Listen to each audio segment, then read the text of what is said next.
You're listening to Kate of Gaia on Critical Mass Radio. The game is up.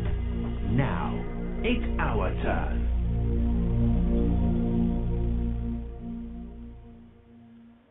And there you are.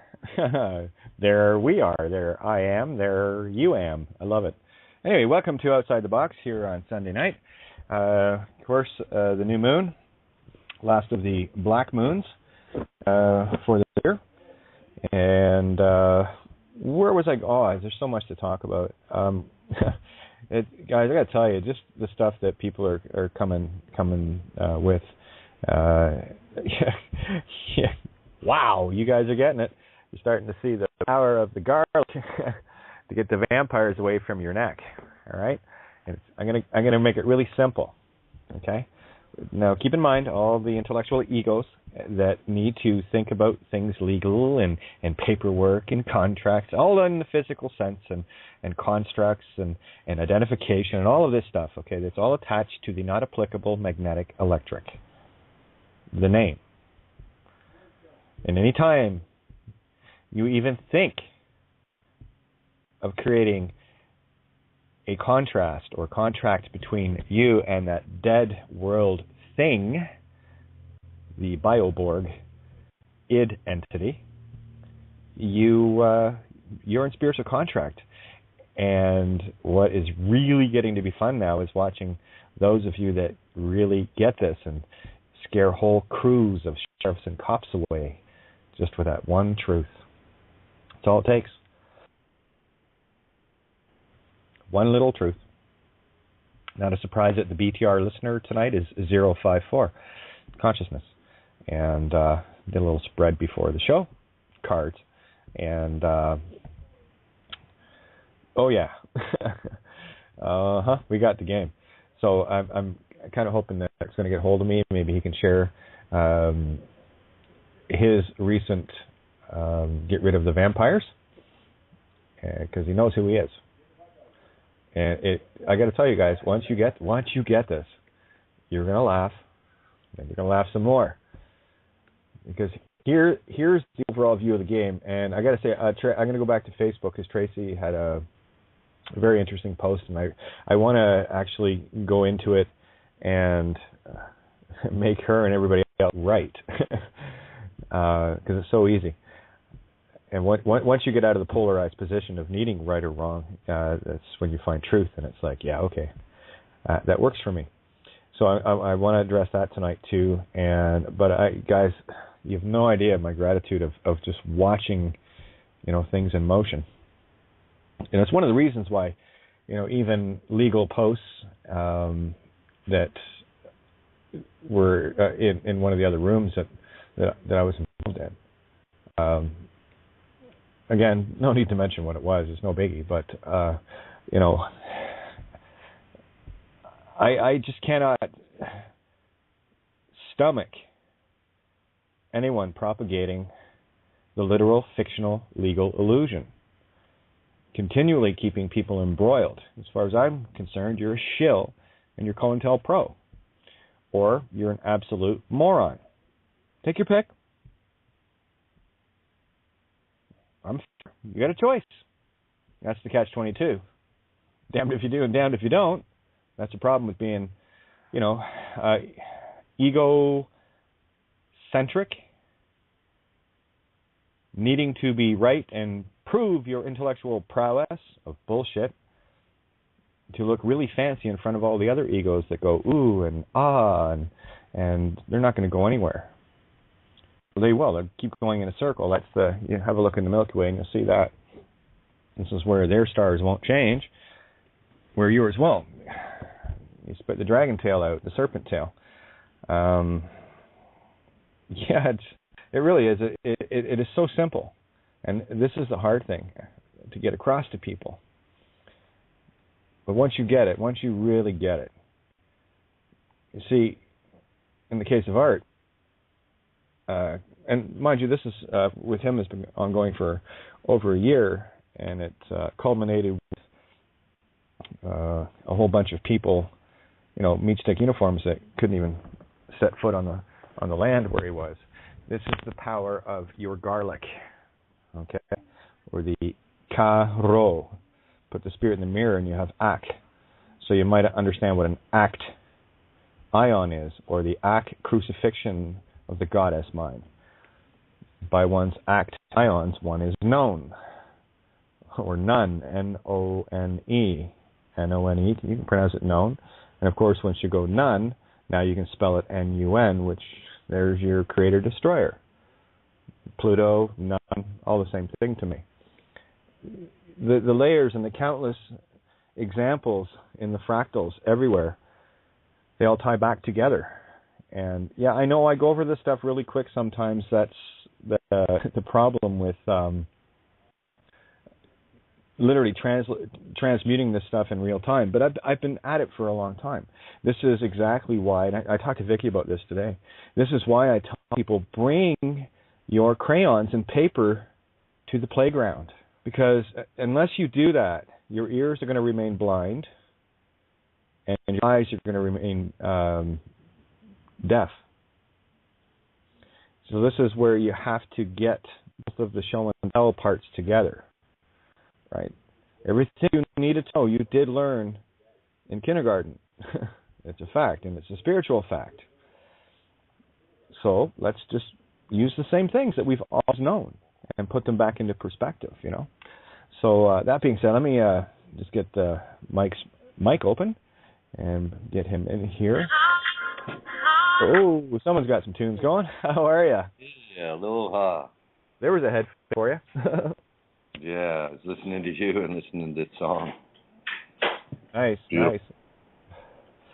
Yeah, so just want to touch on a bunch of things. How has your day been? And you have a show in the morning, do you not? Yeah, I do. I got to figure out the time. You're an hour early here now, eh? Yeah, so it UK jumped ahead, so that probably means you're starting an hour later. So let's see if it's going to be 3 a.m. or 5 a.m. Okay. Well, well, because you were doing, who was scheduling the show? Because I never changed time. Oh, I realize that, but who schedules your shows? Paul? Yeah. Then it should still be the same time. Yeah, it's all good. Oh, so my day, watching my son swing through the jungle, went up the valley, we're in the river because the water's been raining a lot, so the rivers are flowing. Yeah, playing up in the river, beautiful, just gorgeous day, man, with the sun and the rain, and the ocean, was down playing next to the ocean earlier also. Yeah, lovely. And what? It's 1-1-1 right now. There you go.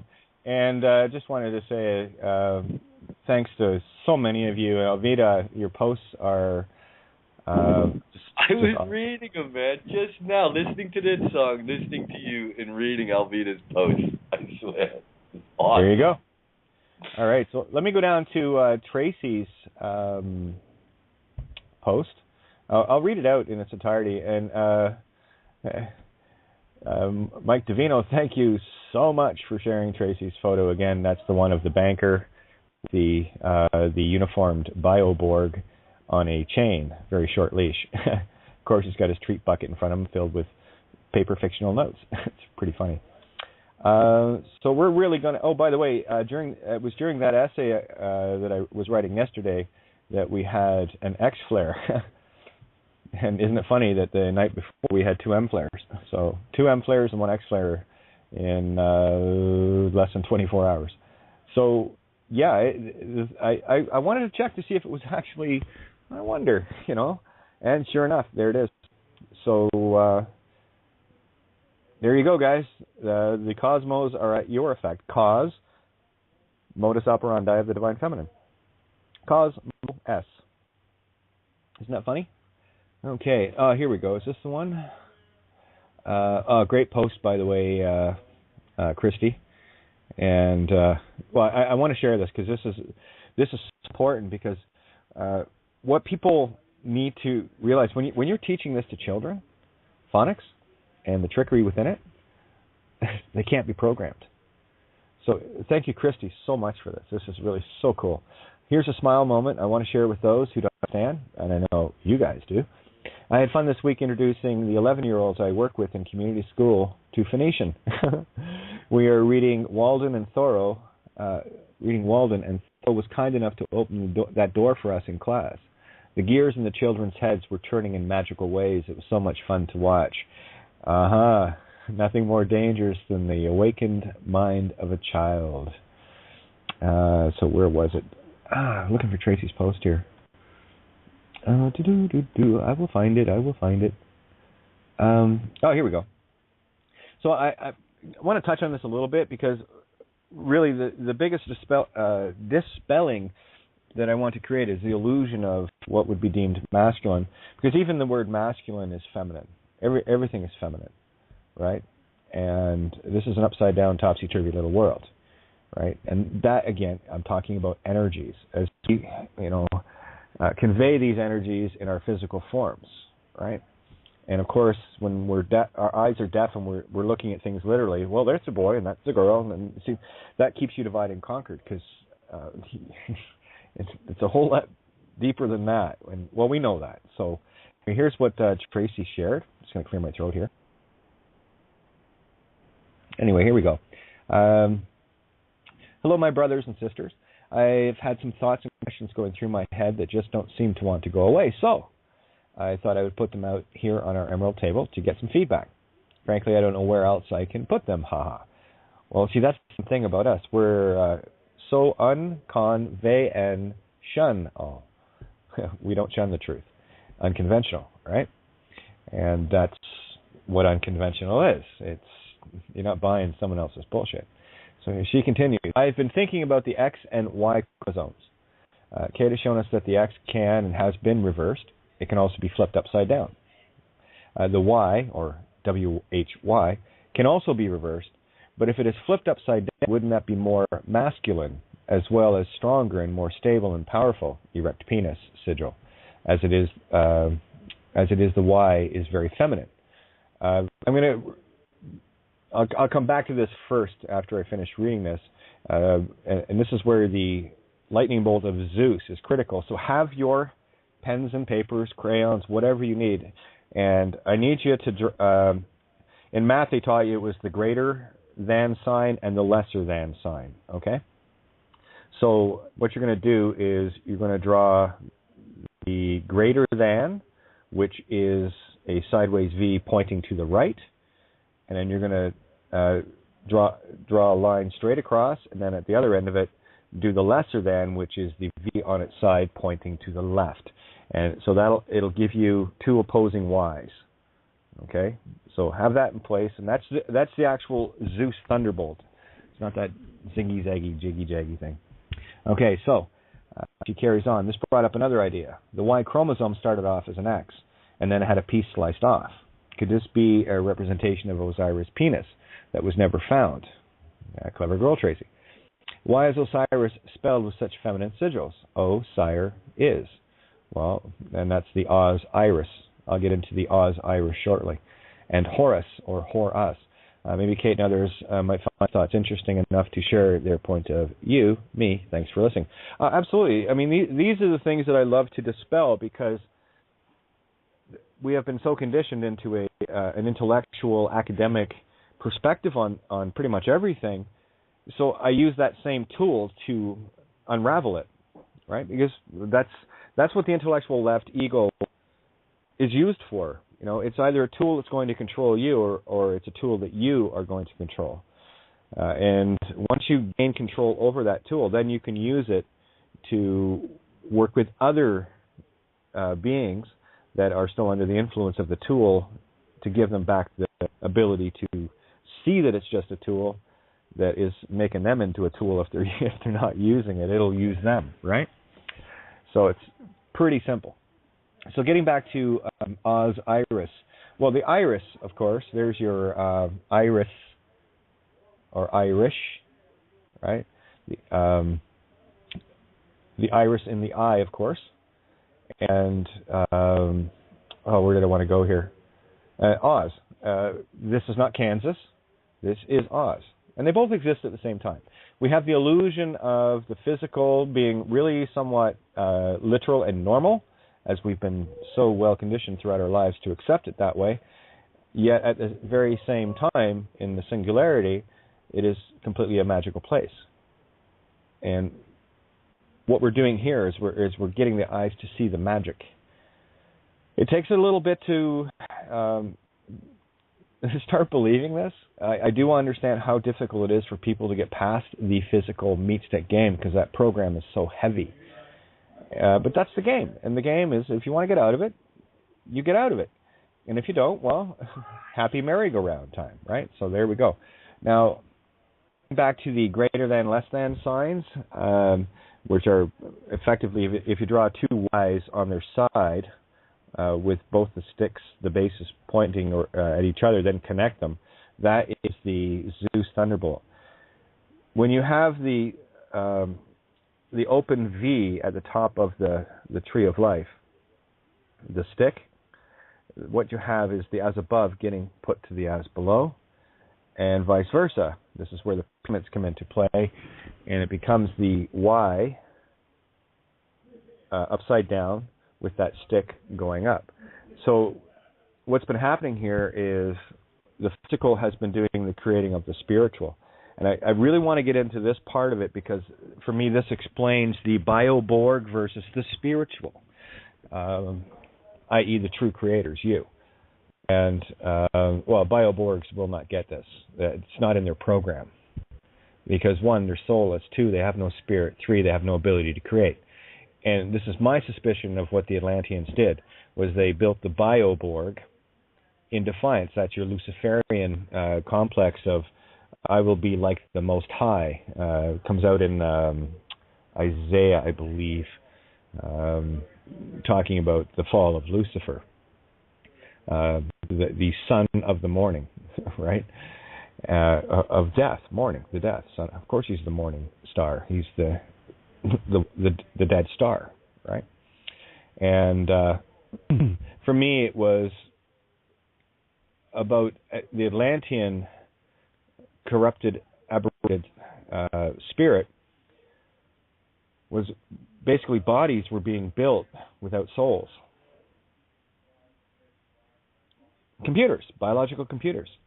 I was looking at some ancient maps. I forget the individual's name that did it, but around all these ancient maps were, pictures of different forms of like aliens and half animal, half man, and kind of stuff.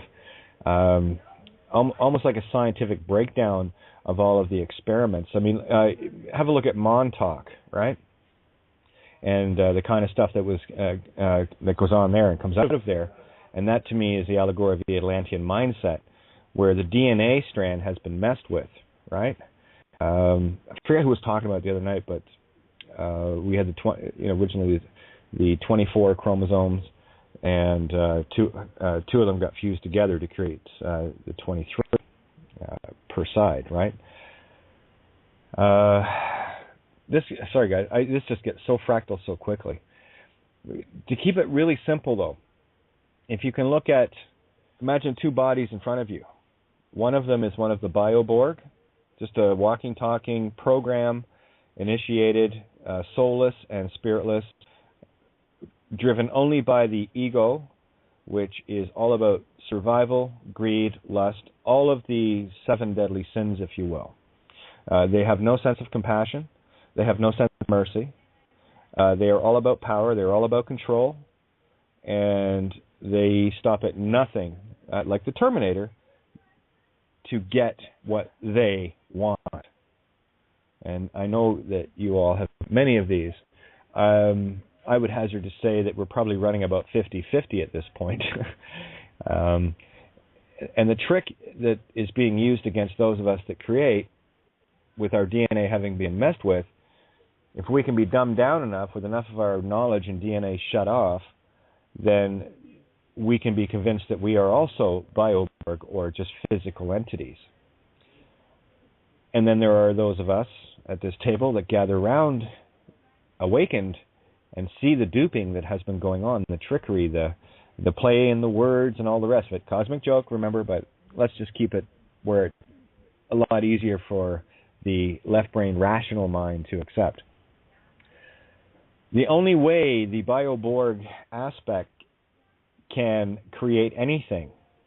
Remember, it's just a computer, right? If there's nothing or no one there to program the computer to give it the information it needs, then it remains dead mentally, right? Imagine trying to get online with a 286 computer from the 1980s, and how much fun that would be. So if you envision the bioborg in the same way, without our creating, our ability to think and create from the spirit, from the source, they have nothing to copy. And that's what the copyright is. It's all about copying the creative, able mind, the right mind, the divine feminine. And that, for me, was the divide and conquer. And I'm explaining this clearly enough. It is so simple, and so at the same time so unbelievable. It just becomes something that I know, and it's the only thing that makes sense and feels right. So if those that are just walking, talking computers requiring input, the only way they can get us continually creating for them is to keep us duped down and, of course, bound under universal law to allow a vampire to come and suck your blood. And everything that I just talked about is connected to one thing and one thing only: the not applicable magnetic electric.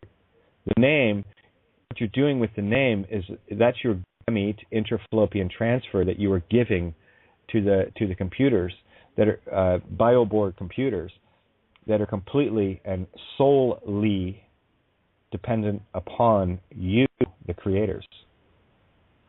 Remember, these entities are all about stealing, remember? That's all they can do. They can't create, so they steal, because that's what they do. They're computer programs. They're corrupted computer programs. They're nothing more than walking, talking biological computers.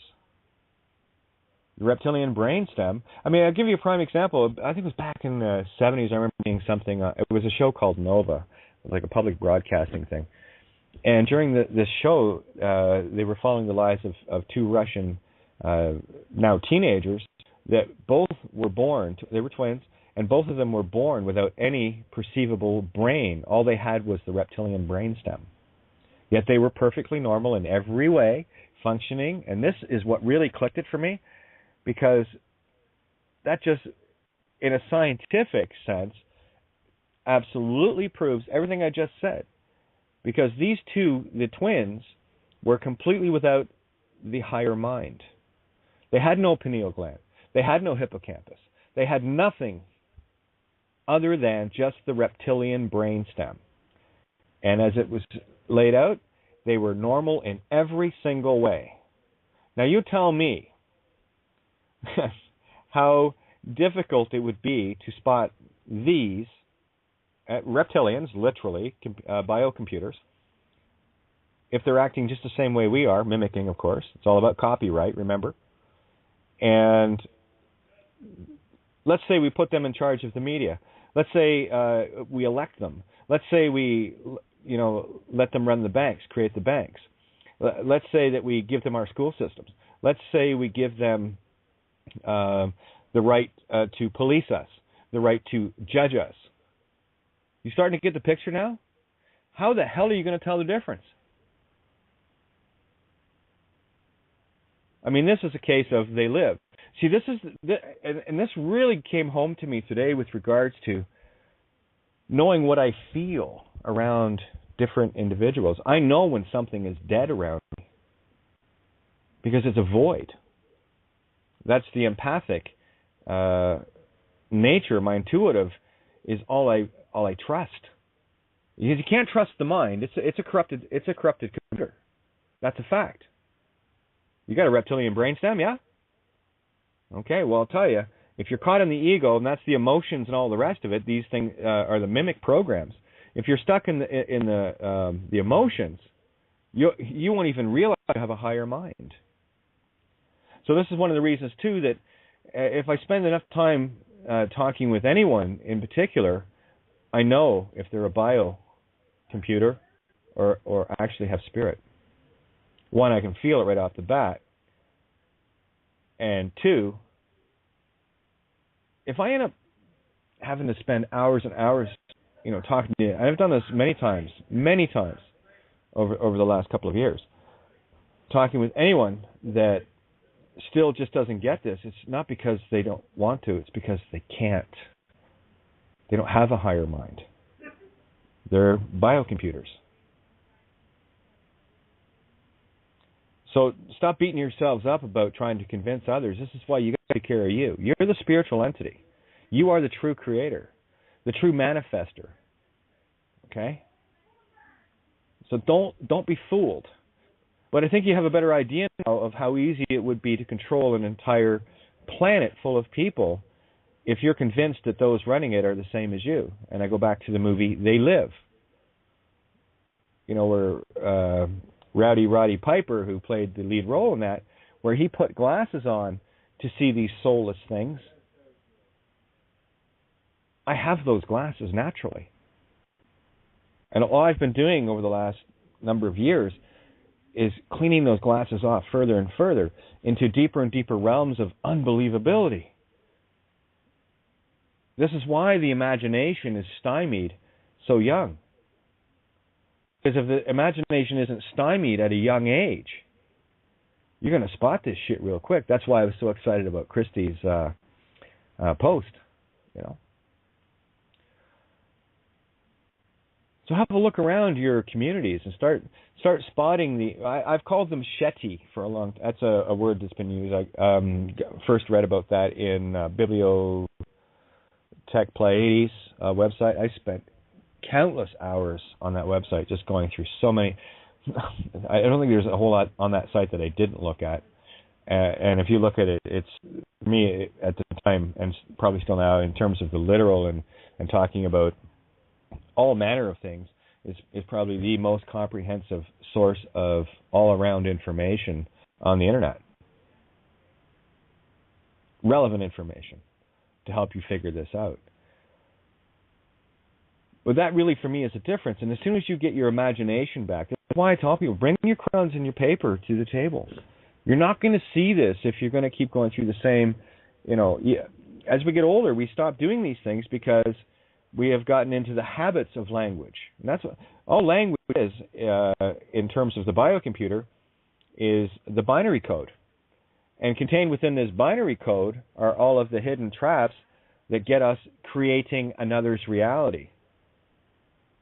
So this is where, they can talk about artificial intelligence all they want. Intelligence is nothing without creation. And I'll be damned if I'm going to be providing the energy for that. And I might suggest the same thing to you guys. But getting back to Tracy's post here, of course, you have the Osire. Osire is can be deemed masculine, but what it is Psi-Ro consciousness, the spirit of spirit breath into consciousness. Psi, PSI or SI, doesn't matter. R, Ro, E, reverse is consciousness, right? O, there's the ovum of creation. And you have the Osire is. So even sire is feminine. Elohim, him or he is feminine. Have a look at it. It's Hebrew. And everything comes back to the same thing. What we're dealing with here, and this is why the phallic worship is so intense, what we're dealing with here is the creation. The phallus to me is the bioborg, right? Where the consciousness of the intellect and spirit that worked as one was divided and conquered. And you can see that very easily when you look at humanity in general. Well, you got boys on one side and girls on the other, which is a complete aberration of what I see as reality. You are all of these energies. You are the absolute creator, the divine feminine void that puts forth creation. And of course, electricity can only flow with electrons, which are feminine. So electricity is feminine as well. There's nothing masculine about anything. That's the illusion. Right? Ma? I don't know. Is that what you call your father? Ma? Maz, Q, live, mind, and consciousness. So it's a reversal mirror. And I got to tell you, the posts that are coming in from people as well, and I talked about the riddle of the Sphinx a while back. This was brought up to me today. Where dare to have a look at the separation from consciousness that you truly are, in that if you're walking around in a male body, you have a feminine energy within you, and vice versa. Female body, you're walking around with a masculine program running inside you. That is the complete separation from all on both sides of the same coin. Pretty cool, huh? Yeah. Anyway, so for me, it is about separating the copycats, right? Kati, the copycats. They're the ones that copy the spirit of love. That's why it's all physical, the emotional. It's a lowercase t, which is a crucifixion, which, by the way, just so happens to line up with the Phoenician letter X without the circle around it. The same thing that they like to put on your tests as a kid when you got them wrong, your testes as a kid. They love to put them on documents for you to sign your spiritual ability away. And don't be surprised at the numbers, guys. Don't be surprised at all. These Atlantean Bioborg, literal meat sticks only, have been at this for a long time. This is the thing about if but one shall awaken. You might have an idea why they were so shit scared of that. We're onto the program, kids. And I'm going to tell you that anything that you think or use in terms of a not applicable magnetic electric, you are providing all of the life source that these biocomputers need. You are feeding the Terminators. Can I make a suggestion? Don't do that. Get your garlic on. Right? Remember, where do you place garlic to stop the vampire from biting you? You place it around your Taurus field, your neck. Coincidence? Didn't think so. And the only thing that's going to keep a werewolf at bay is a silver bullet. And there's your I would say server bullet. Psi Ro Ver, right? The spirit of spirit breath into truth. Interesting, isn't it? And isn't it funny how everything always it doesn't matter what I look at, everything goes fractal instantly with me, and I go, there it is. And it's constant every day. So, guys, the game is yours. You choose if you want to win or not. If you want your creative ability back, there it is. Because remember, the biocomputers, the copyrights, the copycats, don't have a higher mind to access. All they have is the 250 genomes that was inserted into the original perfect DNA of creation that allowed us to be and do whatever we wished in pure bliss. Just a bunch of used car salesmen going planet to planet, basically. That's what you're dealing with. Pave paradise, kick you off the parking lot. See ya. That parking lot's getting ripped up. But anyway, that's enough of me yabbering here. We got Alvita and Mike, and let's get some feedback on this concept, guys, and let's not get off this track into anything literal, please, because these are the concepts that we need to really talk about. Otherwise, things keep going circular in a literal fashion. All right? Here's the deal. You want to talk about literal, you better give me the anagogic. So we got Alvita and Mystified's in, and that looks like Tracy's in too. Hello, it's been a while. Yeah, how are you? I knew you were hanging around. Smart people don't. I hang around. Smart people don't disappear. No, we just listen mostly. We sit back. Yeah. See, that's what. Well, thank you so much for addressing that. That was awesome.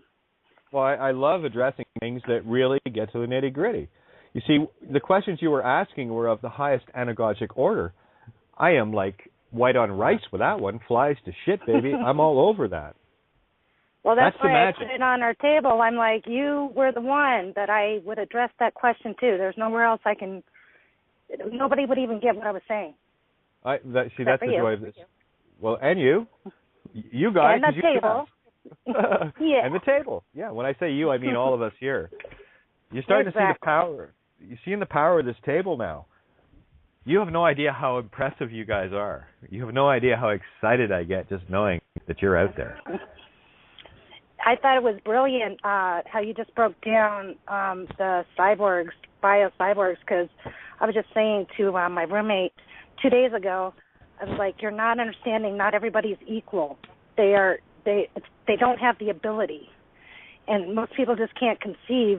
And it took me a long time, too, to really believe, because you see people as yourself. You assume that everybody's like you, has your capacities and willingness and care or whatever.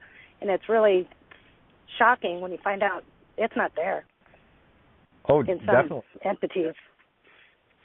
See, this is why over the span of history, anytime you're dealing with a despot, which is pretty much anyone that's ever been in government, well, a prime example, anytime a dictator rises in power, dictator, indeed, yeah, potato dicks.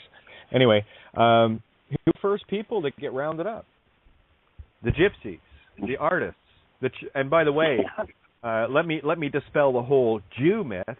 Yeah, when they talked about the 6 million Jews, they weren't talking about. You see, this is where truth is hidden in plain sight. Just depends how you look at it. You know what a true je is? That's a true spirit. And it doesn't mean that you were born into a Jewish family from a Jewish background in Israel or anywhere else on this planet. That's the illusion. The true je or Jew is the one who has the wisdom. It's got nothing to do with bloodlines. It's got nothing to do with religions. That's all a load of horse shit. And it's certainly nothing to do with Semitic, which is a category of I think there's 16 different languages that are deemed Semitic. So if you say you're anti-Semitic, I don't have a problem with Farsi. That's what they speak in Iran. I don't have a problem with Arabian. That's what they speak in a lot of the places in North Africa. These are all Semitic languages. So if you say you're anti-Semitic, I busted this one apart like 5-6 years ago. The joke of it. But I'll tell you, the Jews that this is where the truth can be hidden as a lie. The Jews, the ones that were murdered, were nothing to do with Judaism, or like I said, anything to do with what would be conceived as the physical background. It's the true Hebrews, the true wise ones, not the Israelites. Oh. Remember, after the Exodus, anything mentioned of the Hibernian or Hebrew became Israelite, right? And it was the Israelites that raped and pillaged Egypt. They were the Hyksos that raped and pillaged Egypt and stole everything, picked it clean, because that's what thieves, biocomputers do. They have no sense of remorse. I go back to Jack Reacher again at the end of the movie. You cannot negotiate. Go ahead, negotiate with your computer. Right. Eventually you get to a point where you're looking at it going, this is just psychotic. And that's what psychotic is, right? So you close the computer up. That's insanity, exactly. You close the computer up and you put a bullet in it. Yep. You kill the program. If anybody wants to look up what Kate was talking about earlier about the fused chromosomes, what I was talking about the other night, it's a Lloyd Pye's presentation. Everything You Know Is Wrong, it's called. It's on YouTube. If anybody wants to do that due diligence. Another thing, again, please. Sorry, it's Lloyd Pye. Everything You Know Is Wrong. It's on YouTube. It's all about hominids and humans, and basically how, like, Neanderthal man was way more adapted to the gravity and stuff like this on this planet than we are, which is why so many things go wrong with human bodies. Yeah, and again, if you are using identification, id-ent, that's the id mind, that's the body, that's the meat stick computer, and mind, I, the self, phi, which is sacred geometric creation, ka, spirit, shun. That's what identification is all about. So if you are using any form of id entity, you are saying that you are a bioborg like the rest of the copycats. How does that make you feel? Kind of reminds me of the Cylons in Battlestar Galactica, where they were called toasters or skin jobs. Yeah. Exactly. And look, they even try to mask it by calling them Cylons. That's the spirit of law minds, right? Yeah. Yep. And what is a cyborg? That's a spirit borg. So this whole idea of cybernetics is a load of horseshit. And there's that Hibernia, hybernetics. So it's time to come out of hibernation, boys and girls. And this is one of the reasons why the DNA, and of course that's why they got up all the urine, right? Because that's all the human genome information they need to design their genetically modified organisms, to keep beating the shit out of those on an unaware level, spiritually. And it also reinforces programs in the bioborgs. That's the upgrades that the bioborgs get to stay lockstep with us in their copycat. Because I'll tell you, I watched R.I.P.D.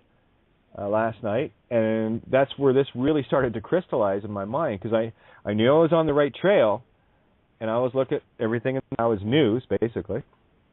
And lo and behold, what you have there are a bunch of undead that just need to be wiped out of the consciousness. How guilty would you feel throwing at a worthless computer? How bad would you feel putting a sledgehammer to a 286? I'd love it. Me too. And now you're dealing with. The only problem is, who was it mentioned? Was it you, Mike, or mentioned earlier about everyone is? They want to sell you on the notion that everyone is created equal. Someone said that today. Yeah, that was me. My roommate feels that everybody's. Okay. Yeah. Okay, thanks, Tracy. They're not. Yeah. Now you know how to explain it to them. Yes, I'm gonna just give her this show. I'm gonna listen to it again too, because I missed the first part. I didn't realize you were addressing that question, so I'm gonna listen to the tape again. Well, we'll listen to it together. I do it. I do look at things, and like I said, you toss me stuff like that are looking deeper into the anagogics. I'm all over that, all over it, because that's what's busting this whole paradigm apart. I know this. You guys know this. You're at the table here for that reason. You all chip in. We all chip in and do this together here, right? You know what I just wondered? There's a couple of people I know that I completely would call a bioboard. And I've put their names in the gematria thing, and it all comes out either 666 or 777 every time. So, There you go. Interesting. And that's why I look at the phonics and names. Go ahead. No, that was just a tidbit that shot through my head. I thought, hey, hang on, it's worth mentioning, because I've been trying to figure this out. Why do all these narcissistic type people end up not feeling like people when you're sitting next to them? Well, yeah, they're empty. But once they're next to you, it's like you're sitting like in a place where there's a cold draft or something. It's weird. And then I started putting two and two together, so I put all their names in the gematria thing, one of those calculators, and all of them, without reservation, came out 666 or 777. And I'm not a real number person, but it said enough to me. Well, I'll tell you, and I think it was Mystified. Were you trying to jump in there? Nope. Oh, okay. This going back to what Art had experienced this week. What he did was exactly the same thing I did, that I have been doing, and why they don't. Because here's the thing about universal law. Okay, the rules of the game, baby. You got to play by the rules of the game. We created it, so once you know who you are off limits. That's why the chief of police in Guelph got fired. He overstepped the spiritual bounds. They did the time jump on me too. Big no-no. Big no-no. This is why all of this is coming out. It was meant to. And it was meant to come out at this table. This game is over. This is the power you have, and it is my wish that you fully absorb this. anything you do within their copyright system, you are literally feeding the Terminator all the battery juice they need to slaughter you. And once you wake up to this, that terminal is cut. It's terminal. There's no more energy allowed to be taken from you. This is your anagogic garlic around your torus field, around your neck. They cannot fight. And if they cannot draw any power from you, they can't empower their bioborg uniformed werewolves. This is how you shut down Skynet. And we all do it one by one. This game is over. I mean, hell, we got Pope Frankie to drop to his knees. It's the first time in history that's ever happened. We get lots of weird and wonderful shit happening because of this table. Have you noticed? I sure as hell do. Yeah. I see it every day. Yeah. Hey, Kate. About that post on the Pope, one thing that I found kind of disturbing, or maybe it's good, I'm not sure, was his regalia that he was wearing. He still had the purple attire, the cap of Saturn, the skirt, and I wonder what it meant that all that, he bent down with all those representations. Well, it means they've lost the power of their claim on the Tyre, or the Phoenician, okay? To Tyre. Tyre is the capital of Phoenicia, or Venetian, more accurately. Let's soften that a little bit. What was I reading about? It was regarding a Jesuit, formerly Venetian. Something I was looking at after the show last night. But anyway, it's like, go figure. And what is Venetian? Well, you're either going to have some Venetian blinds over your eyes, or you're going to open them up and you're going to see Venus. Not Venice, or venison, because that's deer. That makes you game. No, it's Venus, which is the divine feminine. There's your sacred five. There's your apple core, the heart. And what does your heart look like when it's healthy? It looks like a ripe red apple. What do they call it? A red delicious apple in your chest. Keith, have you looked into Gilgamesh? It's been a long time, but what was it? Something of Gilgamesh. The Epic of Gilgamesh. Yeah, that goes back before Chaucer, and I have. It's just been probably since high school. Yeah, it's just it's like it's sewn together like the Babylonian, the Phoenician, and the Hebrew accounts of creation and all of that. Yeah, well, look at the word. Put a K in where the hex is. What do you have? Kill, ka, mesh. And there's your arachnoid web, like the or the asteroid belt, which look on the other side of the asteroid belt. That and what was Hello? What was? Yeah, one sec, Sean. Look at the. I love your name, Sean Shank. I love that. That's beautiful. Sean Shank Redemption. Just the way you spelled it. See, I'm finished. I see these things. Well done. Anyway, the asteroid field.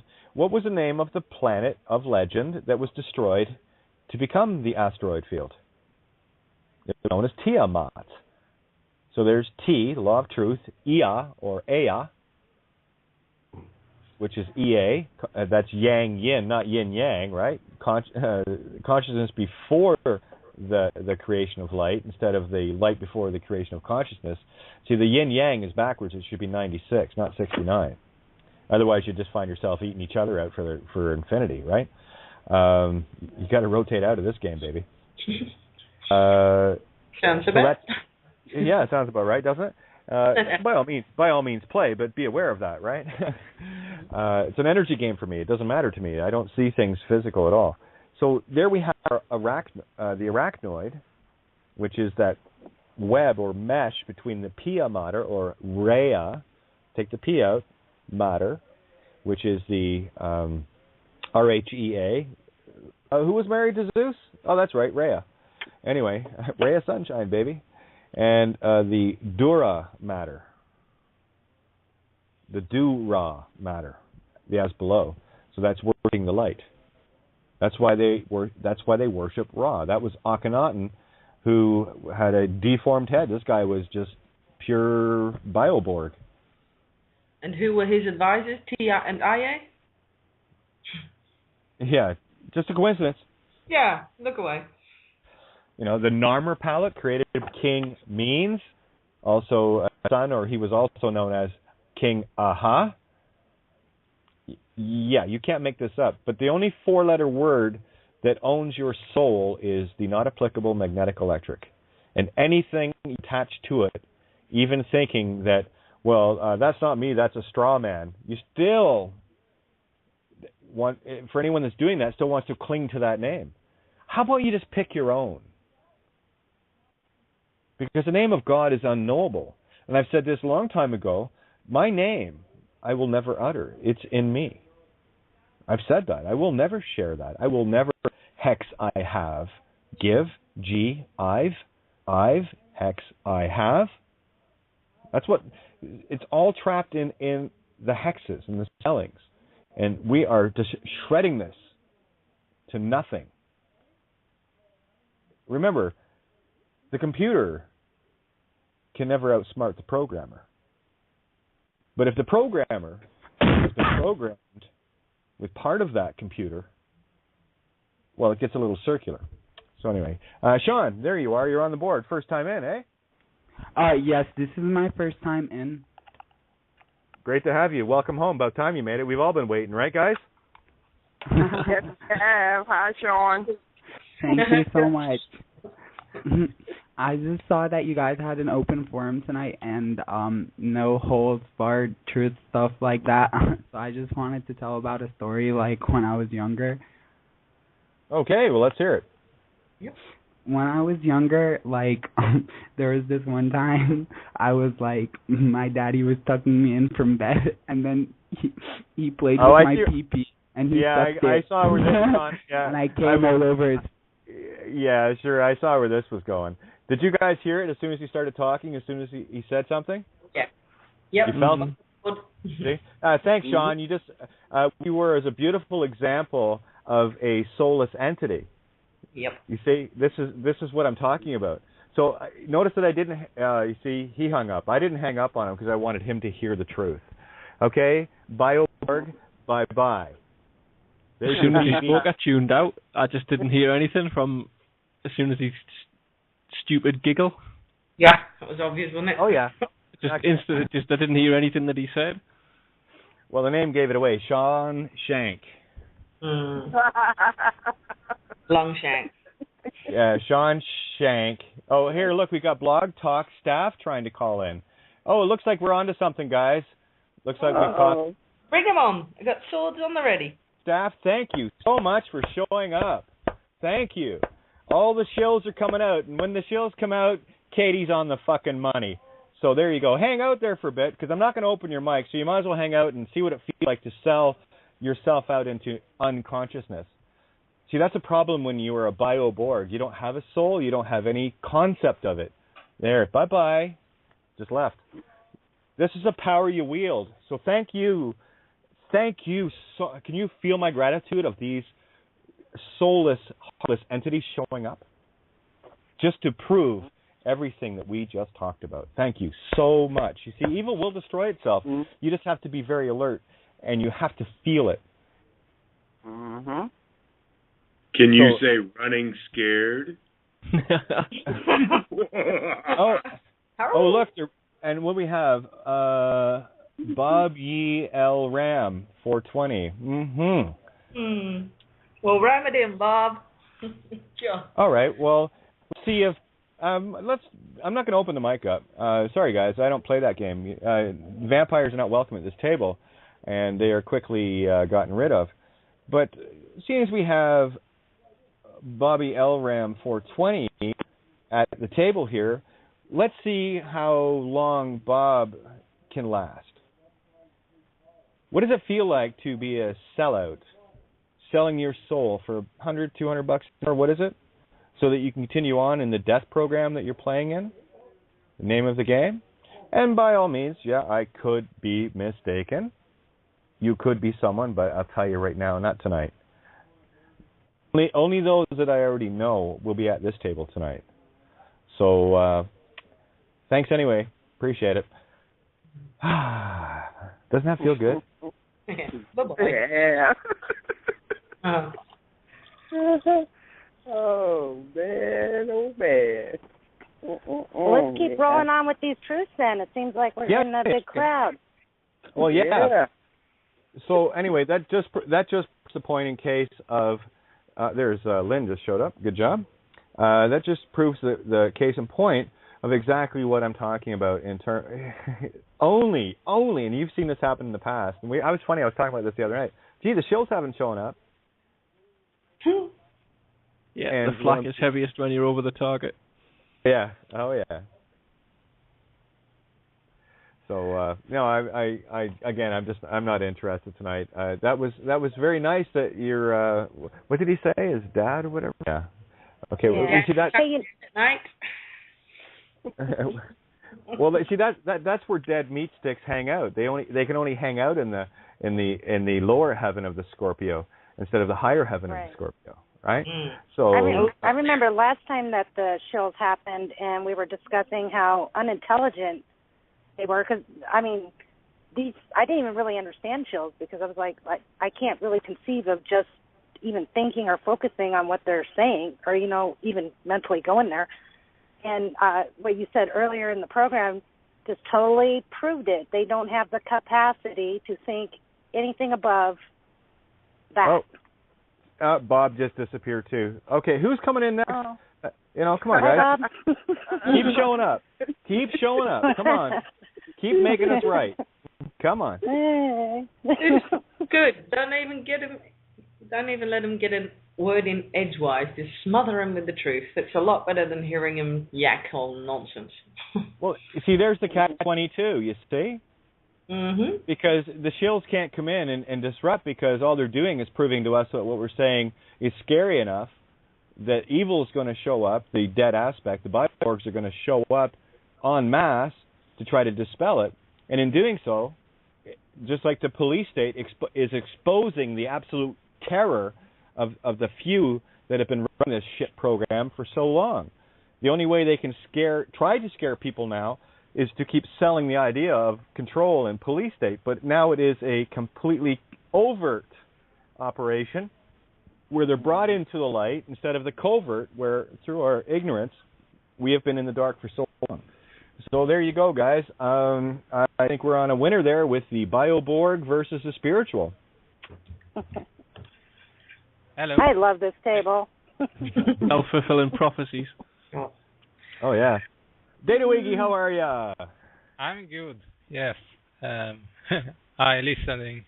And, yeah, I worked with one of these Bioborgs, and he was useless. He never finished anything. And he was just a thief, exploiting people, and so it's you are on it. I have had the same idea about these dead people for a long time.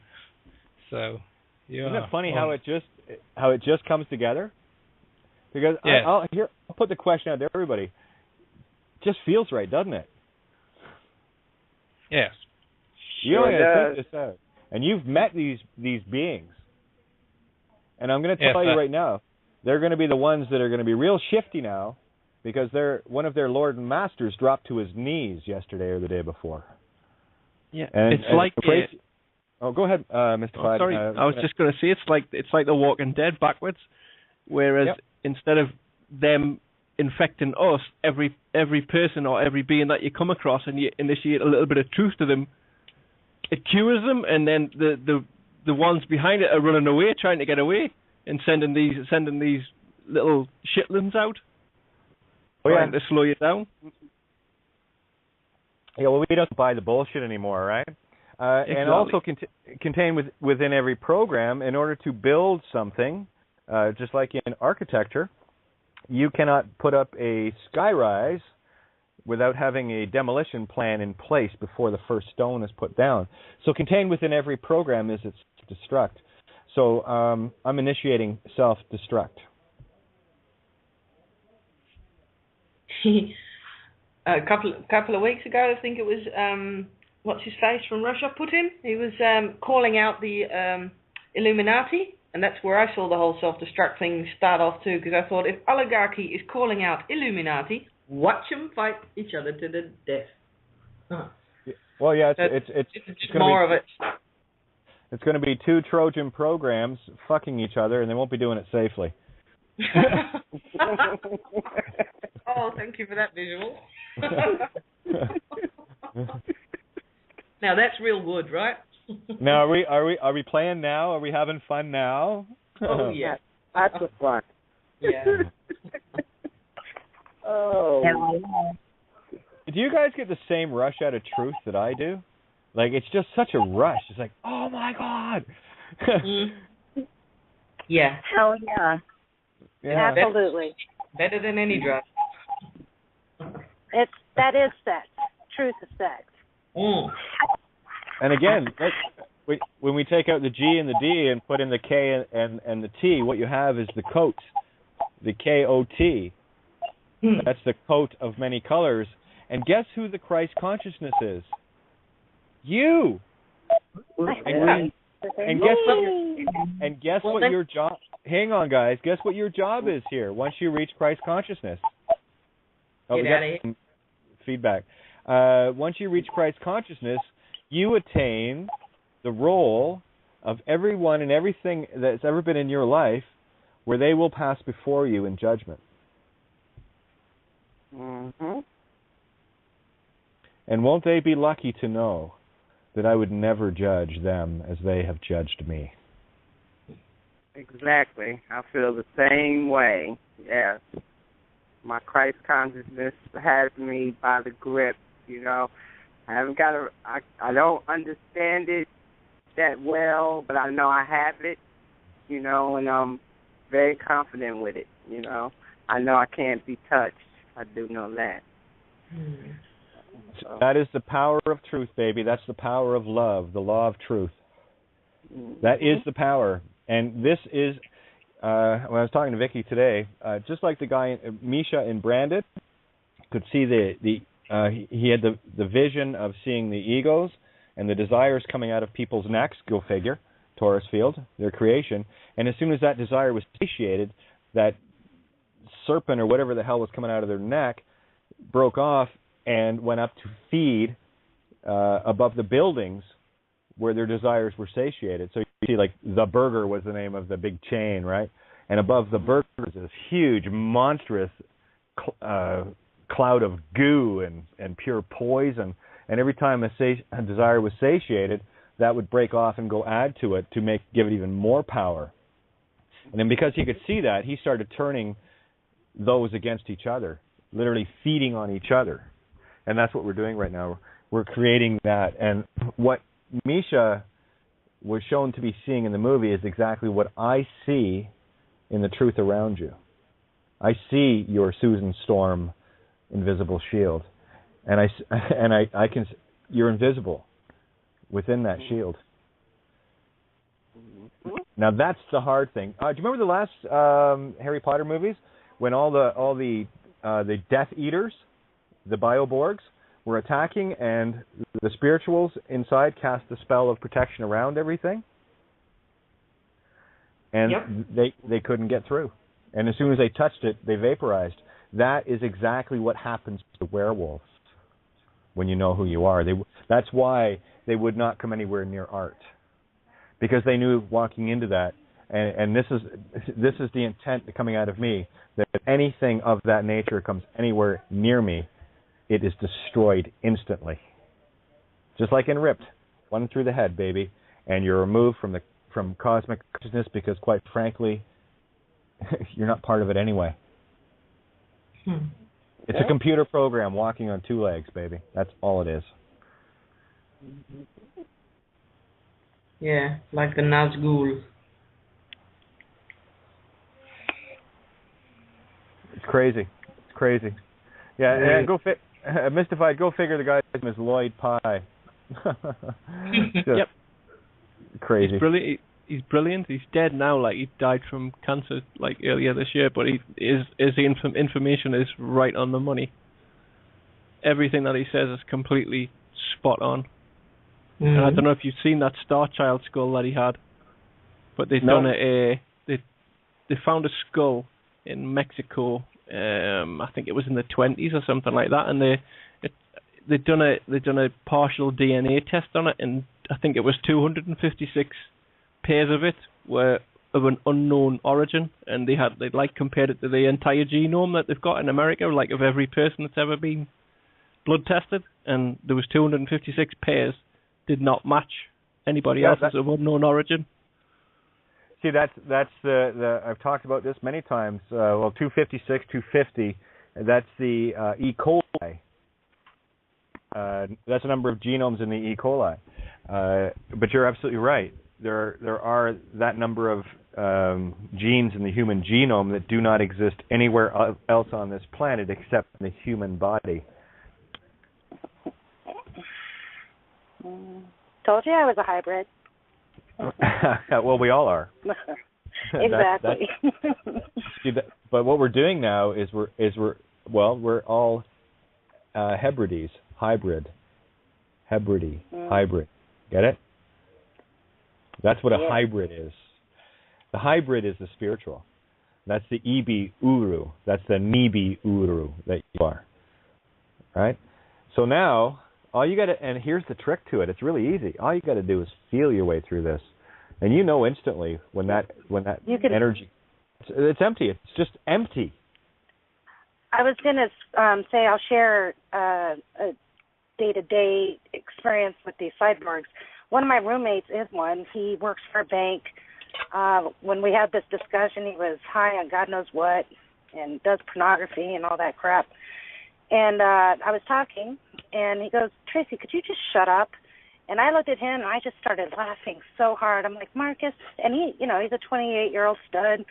I was laughing so hard. I'm like, Marcus, I am not afraid of you at all. I've already gone to the top of the pyramid and talked to your Yahweh. Have you met him? Yeah, once you take him on, you're shit. So, and he just shut right the fuck up. So it was so funny. I was not fearful at all. Like, why should you be? You're immortal. Exactly. And he was terrified. It was just like you just shined the mirror right back, and darkness in his eyes just shone right back on him. And I'm like, now what are you going to do? You'd have nothing to live on. Good luck. See ya. Or not. I'll tell you, there are two different sets of emails going out tonight. It had to be the 30th. Just a coincidence. It has a lot of meaning for me. It's all good. Because as of tomorrow, it will end the second anniversary of 28 days in solitary. Funny how that works, isn't it? It's almost like a coincidence. And of course, right after... that's funny, too. I was saying to him that all the courage, I am strength, like he can't even comprehend. The things I've gone through, courage isn't automatic. You go through things to build courage. And... like after everything I've been through, you think, what more are you going to do? And I'm here, and I'm strong as hell, and nothing scares me anymore. So all their threats and just like your solitary confinement, I mean that's brutal, but look how the strength that came out of that. Yeah, well, I think I conveyed the one part where I was between 2 and 3 weeks into it. And, the first 4 days, they basically starved me. They starved me for the most part anyway. But one individual had brought the wrong stuff again, sorry, buddy, vegan, and brought this other stuff. And I just looked at it and said, I can't eat this. And then he just looked at me and said, well, fine, then fucking starve. And stormed off, right? Not 5 minutes later, he came back. Kate, I'm really sorry here. Brought, you should have seen what he brought. It was this beautiful, someone custom made all of this, like vegetarian wraps and it was beautiful. That was probably the best meal I ever had in there. But this guy was in an absolute shit panic when he came back. So I said, fine, I don't give a fuck. You want to kill me? That's your intent, then knock yourself out. And what are you going to do? You throw me in solitary? You throw me chains? And yeah, that's not working for you. Stubborn Irish bitch that I am. Yeah, to the death. You want to play? I'll play. I'll take you to the death because that's all you have. I'm not buying your program. And you're immortal, so bring it. Bring it on. You know, you're already dead. Oh, but I wish I had a camera for the dance that he did both times. The one when he thought he was playing the role of God, and the second time after he had a brand new asshole ripped out of him. Don't you fuck with her. Don't you fuck with her. Right? And that was around the same time that the chief got his ass fired. That's what you get for fucking with me. And you see, all of the things that they did in terms of kidnapping my family, myself, and stealing our home and all the rest of it, that was all done in full knowing that I knew who I was, not to the degree right now, but every one of those things. You got some give back here, and I'm not talking the hex. That's with a K. Give back. That's the spirit I have. Return. Oh yeah. I think that's what I'll put on the header. My shit back. Oh. Ta. It's all right. Listen, it's really simple. Keep it all. Knock yourselves out. That is going to completely neutralize you, and that is your self-destruct program now initiated. Enjoy your non-existence. Because I'm telling you, that I'm not even going to put in. I would never do that to a slug.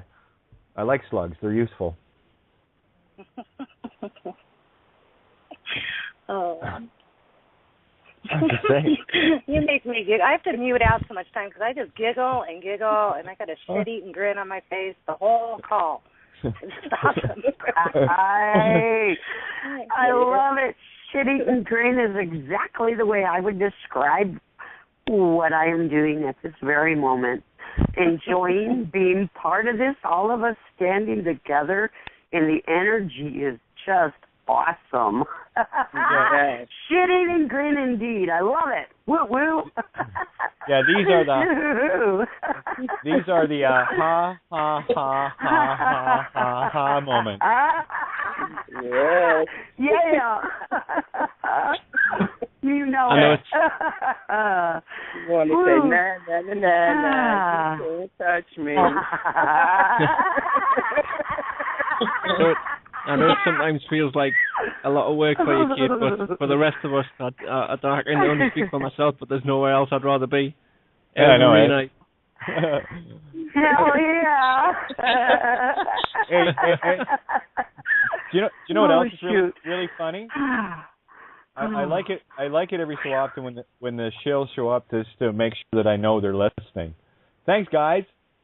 No, we love you. We love you. We do. But no. Okay, sorry. I better mute out. Unfortunately, when your program runs out, so do you. And there's no more rebooting that program. So no use in wasting love on a program, is there? Well, yeah, it's just the way it's supposed to be. You have arrived. You have arrived. You are there. You don't have to get there anymore. Yes, you're already there. The immortal Mrs. Gemini from Ireland. I was reading an article today, and this country had declared itself as independent, and they had invited all these other countries to the embassy in order to celebrate their 30 years of independence. And say it was 12 countries they invited, only one showed up. And Mr. Irishman, ex-mayor from, or ex-politician from New York, whose last name was McMahon, he shows up. I said, don't worry. I'll eat up all, by being a Turkish country, so all the food was I had a Turkish recipe. He said, don't worry, the Irishman, don't worry, I eat up all your food. Even though I'm Irish, I'll still eat some hummus and whatever famous dishes that are known for that particular reason. And so I said, the Irish will come in to rescue people in time of need. So the man, like I said, there's only one person Actually, I'm just saying he sent out 12 invitations. I'm sure he sent out hundreds or more. But out of the 12, only one politician came, and this Irishman who used to be a politician in New York, he came. And that's why I say the love of the Irish is always appreciated. Well, the rats that you've been going through, those rats that you've been going through the last couple of days is wonderful. You needed that because what you don't realize, though, your messages from your loved ones are not going to come electronic. They ready to touch you. They want to be in Daddy's arms.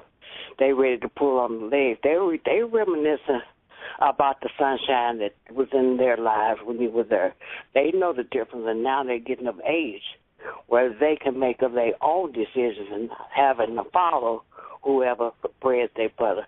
Pretty soon, you're going to get some visible from those people that really, truly love you. Very soon. Absolutely. And this is the thing, and there is absolutely no malice or remorse or regret or anything of this nature. This is the beauty of being finally unconditional. And again, I stay the course. I've said this so often. I stay the course. I will not be distracted. And it doesn't matter what part of the program is going to pull at me. Guys, you've all been through it. I've been through it. And that's your own crucifixion to purge all of that garbage, all of those strings that are keeping you held as a puppet. And you, the free spirit, cannot be tied down. And see, the whole irony of this is, can you imagine anyone, especially a bioborg or one who creates one, could have that kind of power over the infinite all spirit? Good game, though. Good game. Game over. Okay. Oh, hey, Kate, I just thought of something. Oh, I'm sorry, I didn't mean to interrupt. No worries. I was just going to make a joke. So how the hell can a toaster have any power? It needs an electricity outlet. So we're getting rid of all of them. It needs something to plug into. Go ahead, Trace. I just got reminded of something from the Bible that said, "He who blasphemes the Father will be forgiven. He who blasphemes the Son will be forgiven. But he who blasphemes the Holy Spirit will not be forgiven in this life or the next." There you go. And that's the irony of the Bible. That's the female energy. That's that mother. That Holy Spirit is the mother. They didn't want to say her name, but we know who is. That's right. That is right. Kate. And that's why when you stand in it, they have no power at all. And the blaspheme of the Holy Spirit is the bioborg, because that's all it does, is it blasphemes the Holy Spirit by stealing from it, by vampiring. So they're done. Revelations 18, underfoot. Brother Doc. Yeah. We got the goods, baby. And look where we've come in such a short period of time. And look how long it took us to get to that point where it has just been exponential over the last, few weeks. Seriously. Like, you think about the years of research each and every one of you have put into this, at whatever level. Some of you started the same as I did as a very young child. I would hazard to say that all of you did in one form or another, because you knew there was something that had to be done. And that's why we're here. We're the ones wearing the many-colored coat that were sold into slavery by the bioborgs. Oh, and what happened to the brothers? But we're free at last. Free at last. We are free at last, though, because we now know we are the gods. Whatever we didn't know then, they had us, but never again can we be in bondage. We're free at last. Free at last. Yes, we. You know what, guys? You have no idea how chuffed I am with the Bioborg shills showing up tonight, because every so often I just love to be reminded, because it is critically important to me that the NSA, the FBI, the CIA, CSIS, all of these, Mossad, MK Ultra, MI6, all of these different organizations, the Swiss Guard, the black, green, red, and yellow popes, whatever fucking color they want to be. Okay? I just love having it confirmed that they're so terrified that they can't help themselves but listen to their own destruction. That is like that's the cat's ass for me. Thank you so much, guys, for showing up to your own demise. The gratitude is boundless. Unfortunately, appreciated. Yeah, unfortunately, your program is discontinued. Well, you remember what that listener told us the other day?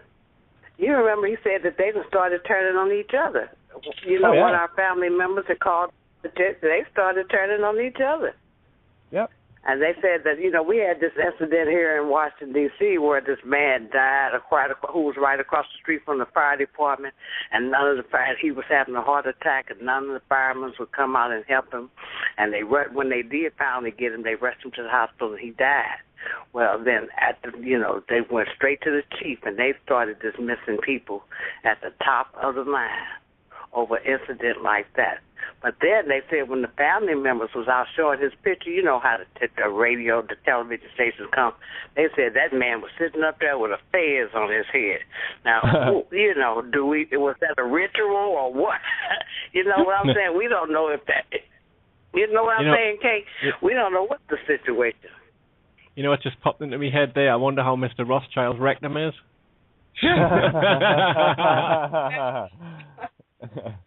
Yeah, he became a fez dispenser. Oh! Ow!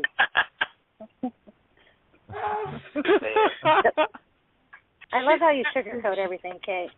I know it's a spoonful of sugar helps the medicine go down. I don't care if it's at the end of a broom handle.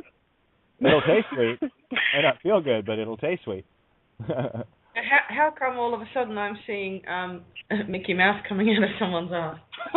I got a Mickeyverse. I love the picture you posted. Mickeyverse Politics on Facebook. I propose that we accept this as a formal admission of guilt.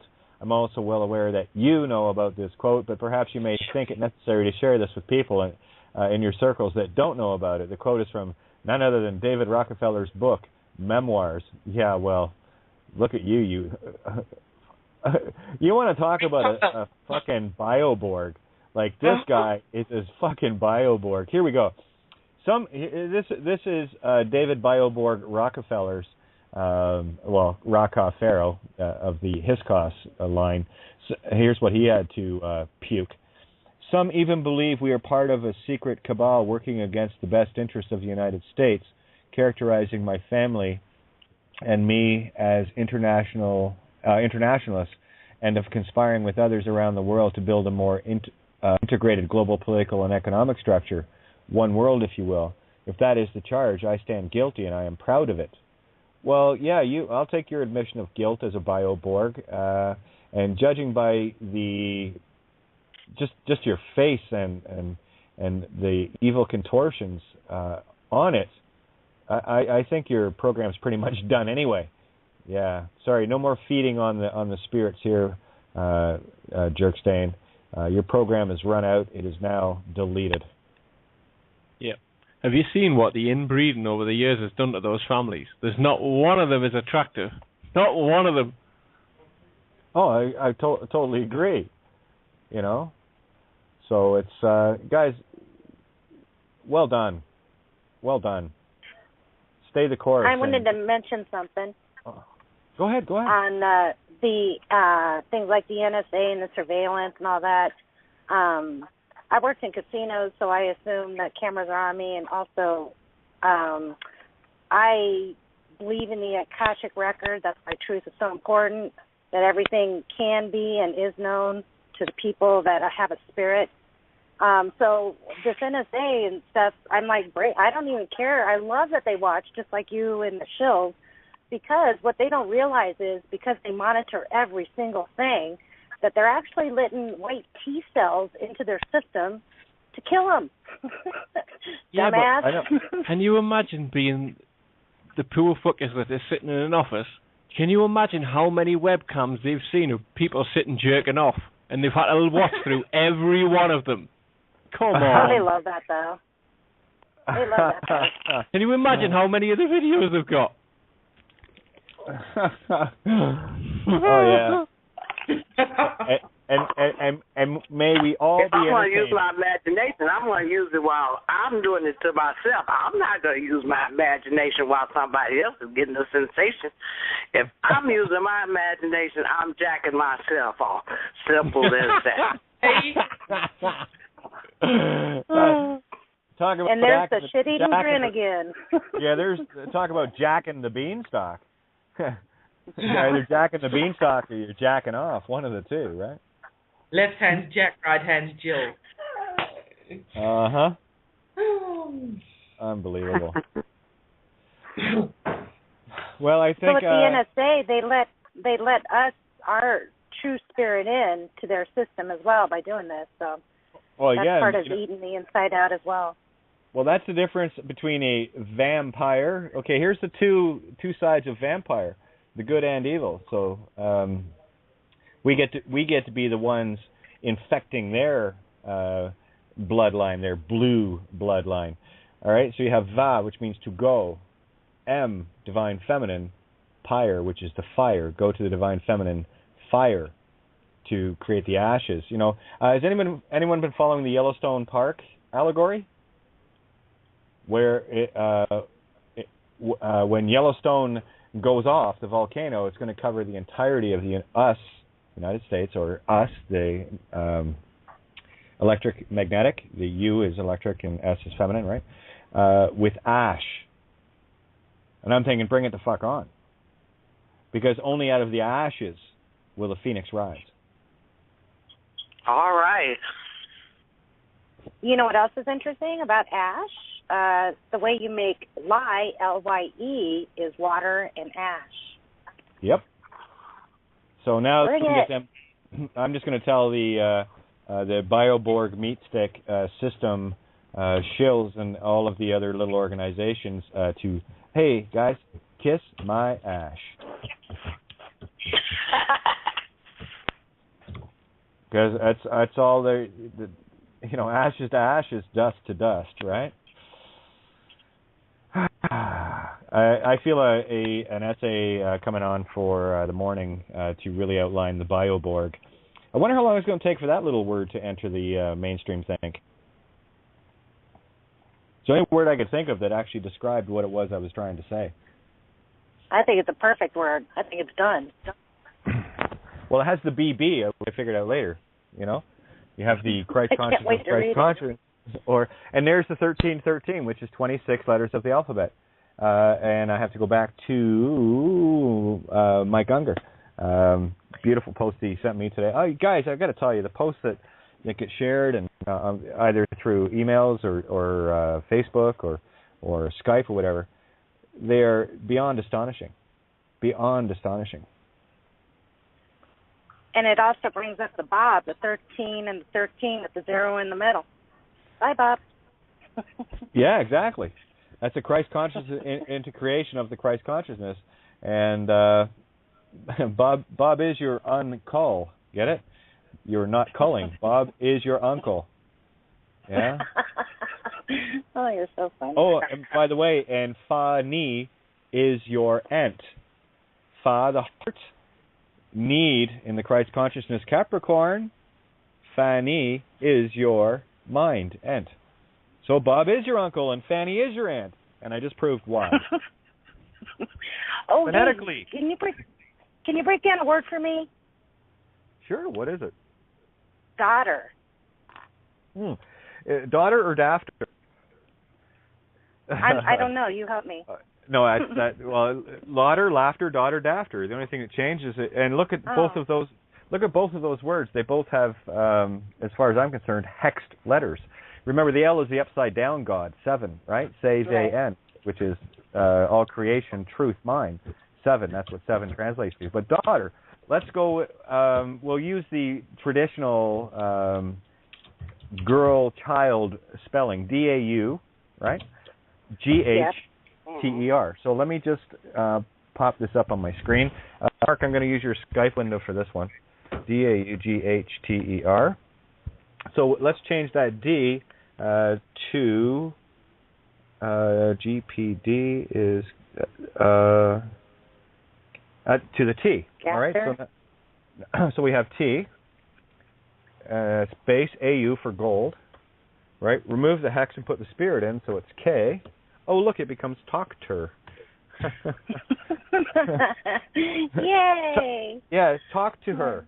I love it. Talk, and of course TER. So again, this is why I do this like kindergarten too. I write it out so that I can see it with my ears and hear it with my eyes, right? Because when you're reading, you're hearing with your eyes.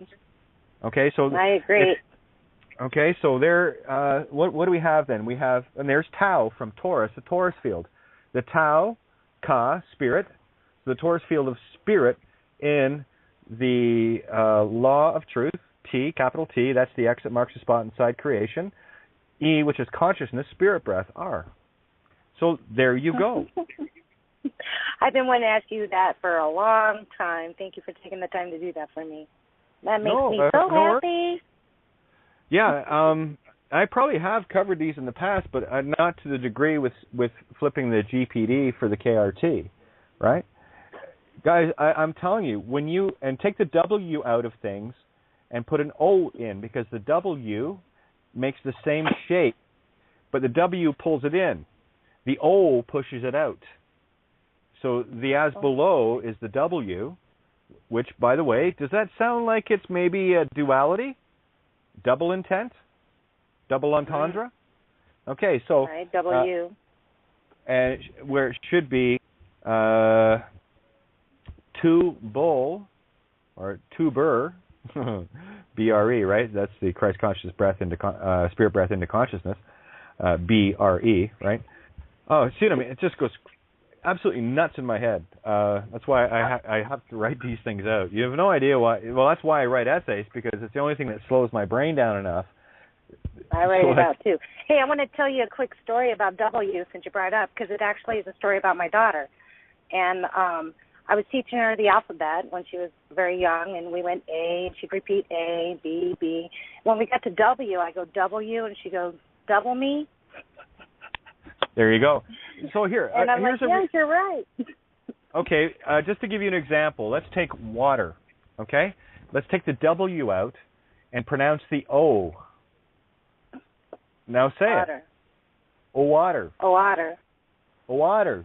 See what I mean? But now you're ejecting it. You're pushing it out. You're not water. When you say water with a W, you're actually pulling it in.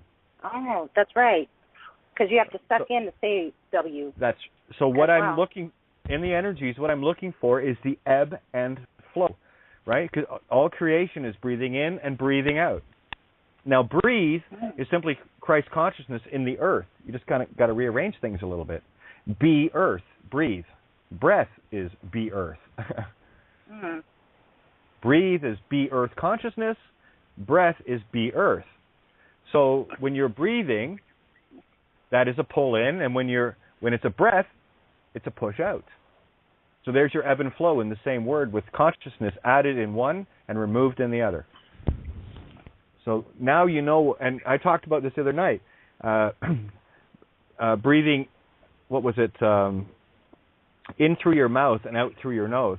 Now there are, what are they called? Oh, that's what I wanted to go to. Dee sent some beautiful information. Where are we? Go to my email. It begins with V. Volarinsom or something. It's anyway. They're light receptors in your nose that are sealed off. They're in the high point of your nose. KNOWS. No shit. Can you post that on your Facebook or Facebook? Because I missed that. Well, it was an email, so. Oh. Well, guess That's not. okay. No, I'll post the links, because I've talked about Dee's work many times. His work is so technical, it baffles me. But I know what he's doing, so I stick with it. He typically That's sends what me I about like. What can you about the people What about those that teach that you should breathe in and out through your nose because your mouth don't have the filters that the nose hairs allow? Oh, agreed. Now, I just want to see where it was. Oh, God, I got so many. That is amazing. Wow. Oh, Dr. Strong put a video up, so let me just check to see if there's been another X-flare. It wouldn't surprise me if there was. Oh, 2 CMEs heading our way. 2 CMEs. 2 unconditional love magnetic electrics heading our way, 30th of March. Damn straight they are. Well done, guys. Okay, so let me just carry on down here. I got to find this one. I think that's why the Pope ducked. Oh, yeah. No, he's...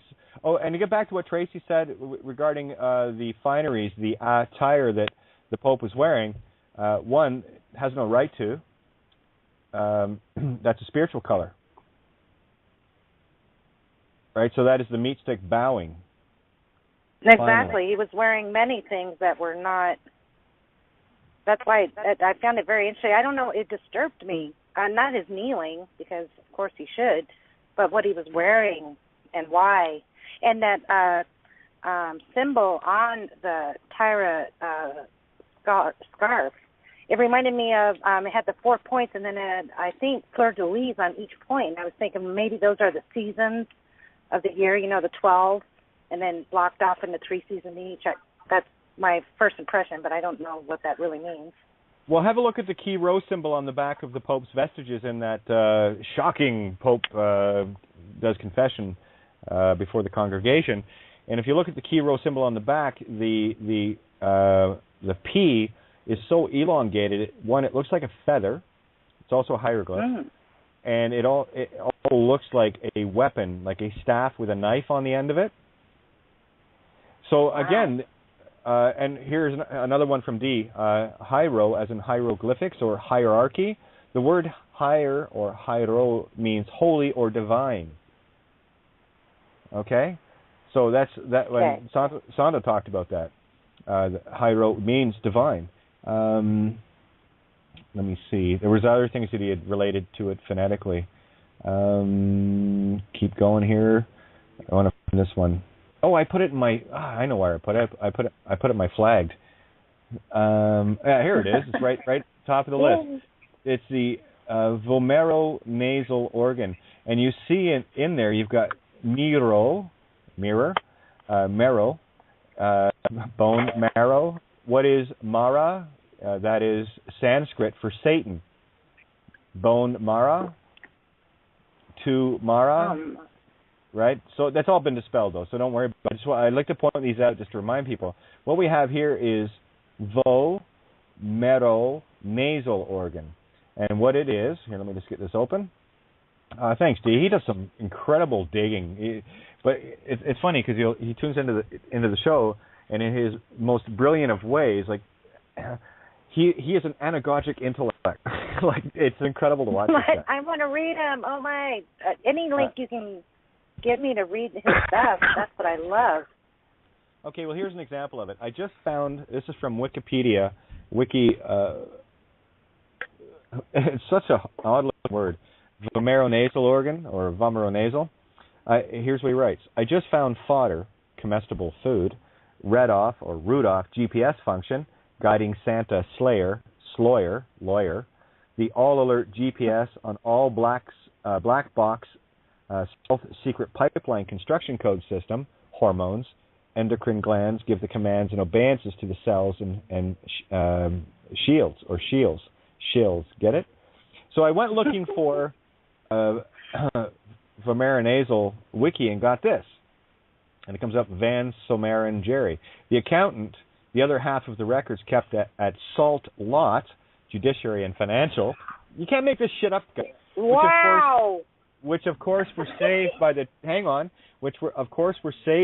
two angle or angel aspects of the number 10 MOHR air diamond, more diamond. Here on the right WikiDick link, 2 times discovered. Here the vomeronasal organ, VNO, or Jacobson's organ, Jacob's ladder.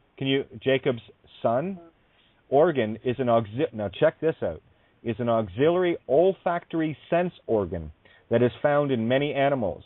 It was discovered by Frederick Reusch prior to 1732 and later by Ludwig Jacobson in 1813. This organ is the sense organ involved in the Flehmen response, which is the freeze, flight, or flee responses in mammals. The Flehmen response. Wow.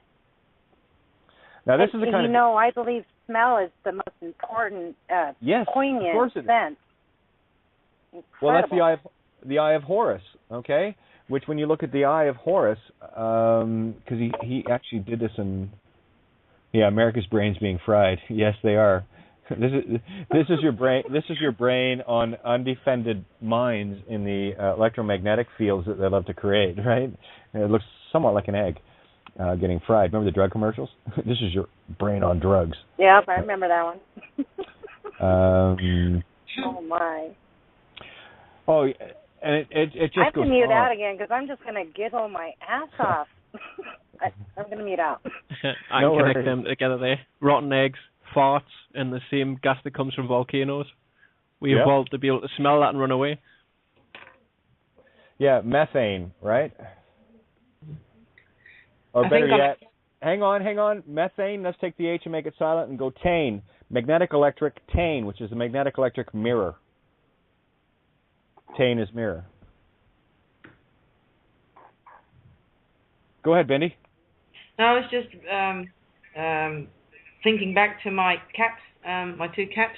You could see them actually having the Flehmen response. If their two cheeks split apart a little bit, they've had this strange little grin on their face, like they're going, "Oh my God, I got to smell something awful." That's the Flehmen response on a cat. You can actually see it. Wow. Yep. Well, another allegory with Yellowstone. Apparently, a third of the animals have fled Yellowstone Park, and we go back to Revelations that 2/3, right, get wiped out. And going back to the Flehmen response, why are these and different species? The bison, their numbers are down by a third from the winter count, and there's a couple of videos out there with the actual bison running down the road away from Yellowstone Park. Running, not walking. Yeah. So, and there's that. And of course, the volcano will release methane. Sulfur dioxide. That was what I was thinking of with the farts and the rotten eggs and the volcanic gas. Yeah. Sulfur.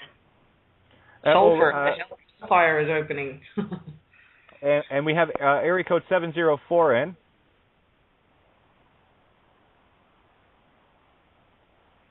Your mic's open. Hey, Kate, how are you? Hey. I wanted to briefly mention that my old hometown that I used to live in up until the past 22 hours ago, there was a lot of interesting controversy. About 3 years ago, I was an extra, oddly enough, in a movie, and it was a mistake. It was an accident. I wasn't even supposed to be on the movie set, but my brother was asked to be in the film, and he said, "Why don't you come along and maybe they'll put you in the movie," and they did. They put me in all these interesting extra parts. But what I didn't realize was that the movie set was infiltrated by a right-wing Southern Baptist church where we were filming. And the majority of the extras were a part of this group.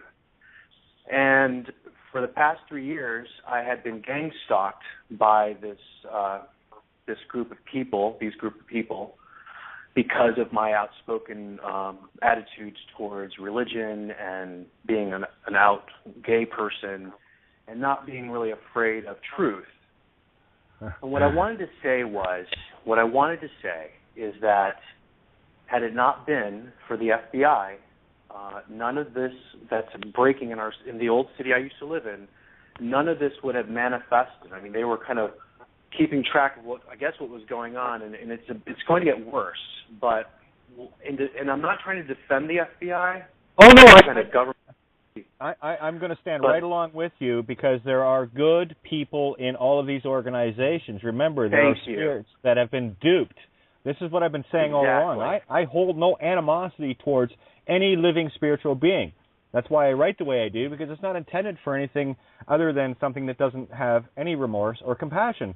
And, of course, they will never respond. So I'm right there with you. I am so in that groove with you. You're absolutely right. Yeah. Yes, and I wanted to say publicly that I am very thankful that there are people out there in these sort of three-letter agencies that their hearts, believe it or not, are in the right places, because what is about to be served as of this man who has taken over the city of where I used to live, including the mayor's office. I just would like to say thank you to you, because in the past few months, had I not had listened, and I still have a lot of growing up to do. I mean, I'll be the first one to admit it. But I'm learning and I'm listening, and if it wasn't for you guys to come into my life the way you all did through YouTube and all these other things, I don't know if I would have had been as spiritually strong as I am now.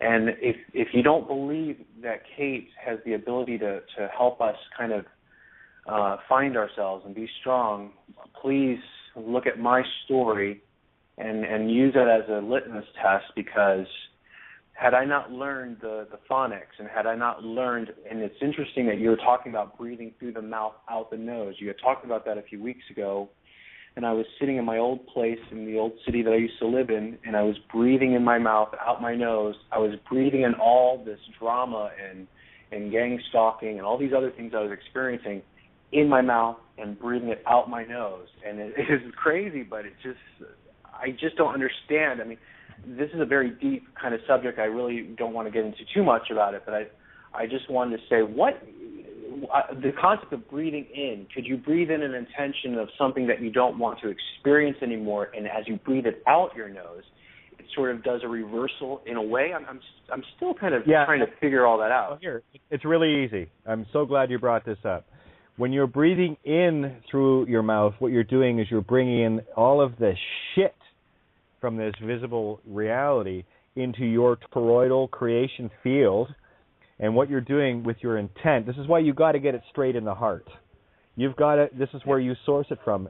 And when your intent is pure, what's happening is when you breathe in through the mouth, all of the shit, it's going straight into your bloodstream, and it becomes the blue blood that comes back to the lungs, completely transmuted, because it has to travel through your void, your heart. And when you breathe out, you've got those hidden light receptors, and because the nose knows, what you're doing now is breathing out knowingness. People will say, well... Yeah, go ahead. Yeah. People would say, well, maybe he's taking it too personally, maybe he thinks that... No, it's not... I couldn't care less about people gang stalking me personally. It's when they went after a person that used to live in or still lives in that city, that was disabled, but he's an outside-the-box thinker, and they started emailing him and telling him that he was going to go to hell and all these sort of things. That's when my fear turned into rage. That's how I stopped, because you guys were saying, don't do that. Okay, well, and I'm so glad you're bringing this up, because this is critical. This is how you help transmute yourself. Because one of the things that these bioborgs will do, they did it to me. Hell, they kidnapped my family. They went at me so hardcore. And of course, by shredding my family, all the support mechanisms around me is just a blatant and idiotic attempt to try to break my will, to see if I will yield into their fear, which I got to tell you, I went through a lot of personal hells dealing with all of this, asking why. Here I am trying to awaken those closest to me, right? Because they're the ones that I've known and loved my whole life, the immediate around me. But that is standard operating procedure for these guys. So keep this in the back of your mind, that when you are healing self and protecting self, put that out around others. This is why, for me, I had to include all of humanity. Not just my kids, not just those that I was directly connected to, related blood otherwise, okay? This was about all. And this, it didn't take that long to transform out of that very singular selfish perspective into that selfless, because the more I moved into it, the more and more it made sense, because, well, if I am service to all, I'm in the all, so I'm serving self anyway. So it's a beautiful way just to neutralize everything. But yeah, and they will do that. They'll go after people, and it's to get that rage, that emotion within you, to keep you, the two wolves fighting within you. Because that's what the program does. That's the reptilian cerebellum. That's the war mind. That's Ceres bellum. Bellum means war, or it means divine feminine. Everything is equal and opposite.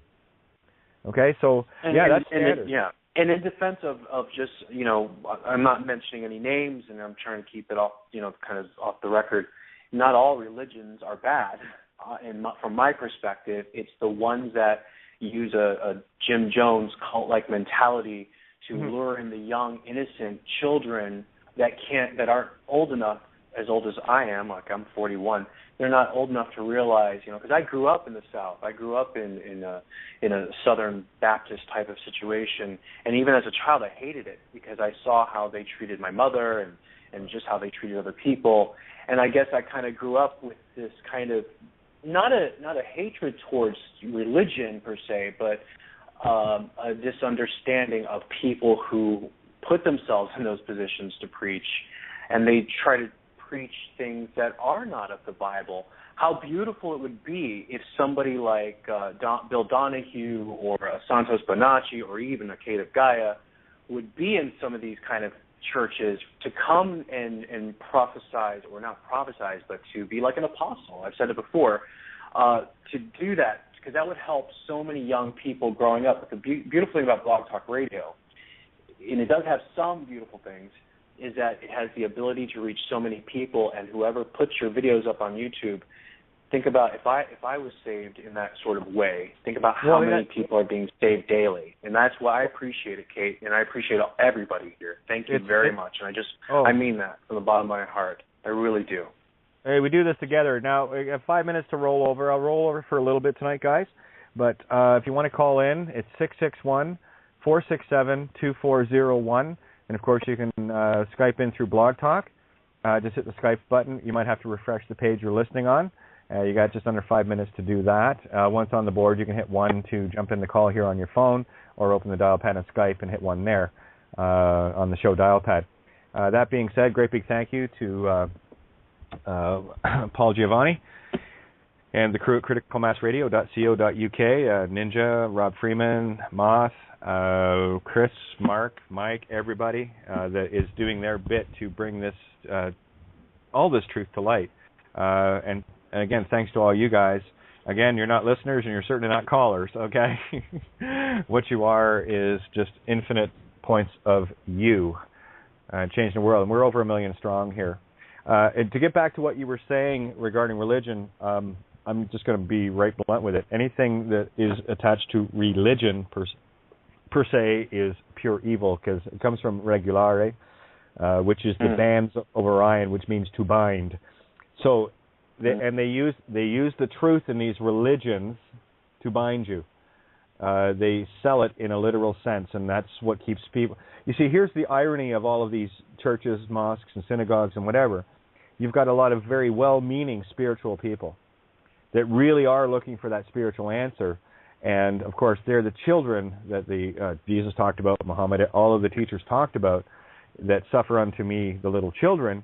And these Pharisees, whether they know they're doing it or not, are still... You see, knowledge is a responsibility. And if you're going to stand on a pulpit preaching something, just blindly regurgitating the same shit that was taught to you by the same type of entity that was regurgitating the same shit that was programmed into them, you're no different. To me, you're no different than a bioborg.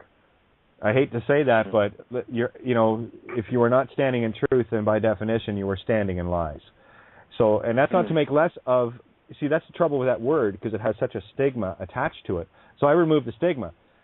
I take religion out and I put the pure essence or the essence of you in there, the spiritual. You call it whatever you want. Creator, you call it Holy Spirit, you call it whatever the is, but it is completely neutral. It is completely flatline. The sine wave is the effect. I'm going to hang out on the flat line.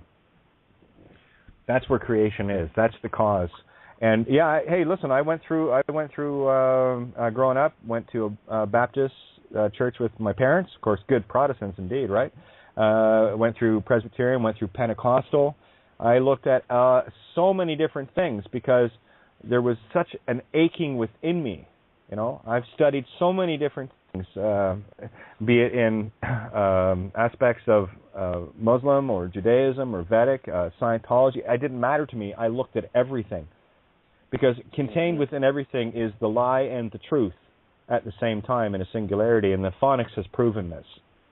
So you have not made one mistake in your existence. Period. Isn't that good to know? Yeah, for me, religion, the problem with it is it tells you what to think instead of encouraging you to think for yourself and come up with your own answers and do your own research. It's like every one of them is the same. We have the answer. This is the answer. Don't think anymore. Yeah, well, the Bioborgs took over the Hermetic teaching schools, right? They're the ones that took over. Instantly. And that's just totally opposite of the way I was taught for 14 years, from 0 to 14, or even probably before, because my mother was a Baptist woman, and she always studied. But from the time that I remember being baptized, I remember being in this man's arm and him pushing me back when I was maybe 4 or 5 years old into a bathtub of water. I remember that. But I also remember them not teaching, they was instructing us. The Bible was the core, and everything that they did, they took sermons out of pieces from the Bible to make sermons, but they never opinionated. They always went directly. Only time we saw someone opinionate was the minister when he got into the moment, when he could just see, and he could just see, and he could just see. Well, he was using his imagination. And if we were really paying attention, we too could see just what he saw at the Jordan. I could see him sitting by the lake, the river, Gethsemane or whatever. We could see the same thing from his vision, but he was not instructing us that we had to see it. He was just telling us his story. And at the end, and the other older ministers would come and take him off the pulpit. That man was wore out. He was just like that. He had been at a rock concert, and he was looking at it in a maze, in a daze, and he had this all type of sweat and energy that came up out of him. But he was really in a whole nother, like he had been in a trance. And us as children, like we just took it as an instructive lesson, and then we came on back further later on but everything was taught, was instructed through the books, not through their minds, or not through their, what they thought. It's not about what they thought the way they taught it to us. It's what the Bible said. That was the core of everything that we did, and that makes a difference. Well, that's the difference between a free spirit and the lemming hive mind, where so many spiritual aspects, other points of view consciousness, get roped into the Bioborg mentality of the hive mind. Because remember, that's all the hive mind does, is it mimics itself. That's why being popular, looking like everyone and everything else, is so critically important. And that's why their mainstream media is sold the way it is to make spiritual beings think that they need to look like every other one, which is exactly why it makes total sense as to why the persecution of artists and gays, trainees, and all the rest of it. This totally makes sense to me, because that is an immediate clue to someone who is not a Bioborg. Isn't that funny? That was so shocking to me, Kate, is how people were so against gay people when I remember reading the story in David, how David used to have to run from the king, and his son loved him so much. The king's son used to always come to David and warn him, my father's trying to get you. You better go into hiding. You got to do this. And this was this man, and the Bible tells us how much this man, he loved David more than he did his father, because his father was getting weak, thinking that the people were loving David more than him, and so he thought that felt he was going to lose his power if David came up. And his son would overhear his father and his warriors planning against David, and his son would run directly to David and tell. You remember that story in the Bible, Kate? Oh, yeah, and let's go back to, hang on, the word, the whole concept of the Star of David. What that's telling me right now is that, telling him to stay away from David. Of course, David was running away, and that makes total sense to me. In that David, or the Star of David, now don't take I can show you both sides of the name, guys, so remember, There's never anything personal here. I don't care what the name is. I can show you it's in black and white mirror, no problem. It's really easy. But there's that whole notion of run away from that, because what that's showing is spirituality and unconditional. You see, this is the whole thing that our whole notion of just being and being unconditional in our love has been so conditioned to separate us from all other points of you. You know, like I've said this before, a guy and a girl get together and get married, they have excluded every other male and female potential on the planet. They've separated themselves completely from the all. In the same way that two lesbians have separated themselves from every other woman and man on the planet. Same as two gay men have separated themselves from every other point of consciousness on the planet. This is why this whole gay marriage thing is so ludicrous to me, because here it is, and I'm part of that community, LGBT, right? The irony of it is this. That is a complete divide and conquer, and it's instilling that whole notion in the most free of all spiritual beings. It is completely oxymoronic, and it is hive mind programmed thinking. And of course, what does it do? It creates that urge to fight, that anger, that rage, and that keeps it emotional and needing to win. That's an ego. That's part of the hive mind reptilian brainstem programming. If you need to win, if you need to be right, you are either completely ignorant or you're just plain old Bioborg. Simple. Well, we're in a capitalistic society, so you cannot live a life that can bring into some type of capital. That's why the same-sex marriage is so important, because it's so profitable. To not have it, then in a capitalistic society. I don't even want to talk about money and all the rest of it. Let's stay on the spiritual on this, okay? Because money is the divide and conquer, hun. This is what I've been getting at with people that still want to post stupid shit like Nassar and Opt and all the rest of that crap on my Facebook, and I delete it immediately. Any reference to that, let's take the whole third-party interloping called money, the idol, the God we trust on their money, right? That's the hex of creation in the mirror. That separates you from the rest of the spirit. And more importantly, it separates you from yourself, because you're leaning on a physical tool where you're all the universe. And this is why things are so terrifying to the Bioborgs and those that create them. I mean, it was a human that was in charge of, supposed human, in charge of all the Cylon warriors, turned against his own. And that is the Lucifer turning against creation herself. Perfect allegory. Thank you, Kate. I'm going to mute out and listen for the rest. But again, thank you for everybody's wise teachings. It's true. Doesn't matter how old you are, you're a student every day. Well, that's the joy of this, because if you've noticed, I only talk about this table getting back to kindergarten. And as intellectual as it may seem sometimes, it's not. It is pure play. It is pure kindergarten. And we've forgotten how to be those most creative of children. And it's only when you get that back in the kindergarten mindset with crayons and paper, baby, that you start to figure this out. This is show and tell of the highest order. So, may I ask my brother's name before he mutes out? Again, your name, please, or your calling. My name is Fabian. Thank you so much, because when you were speaking and told your story, and this table and Kate saved you, and you know what? You saved me. We save each other. We save ourselves. I want you to know that. Exactly. I want you to know that. Well, you're the greatest teachers I've ever had, so thank you. Well, Fabian, look at you, heart being. I get it. You're walking your path. You're walking your name. Told you were God. Wink, wink. Yes, we are. Bunch of polyamorous gods, right? Yeah. It's kind of funny. I was having a chat with Vicky today. He says, what's really frustrating? She says, what's that? He says, I can't imagine anyone wanting to be with me any form of one-on-one because of what it is I do.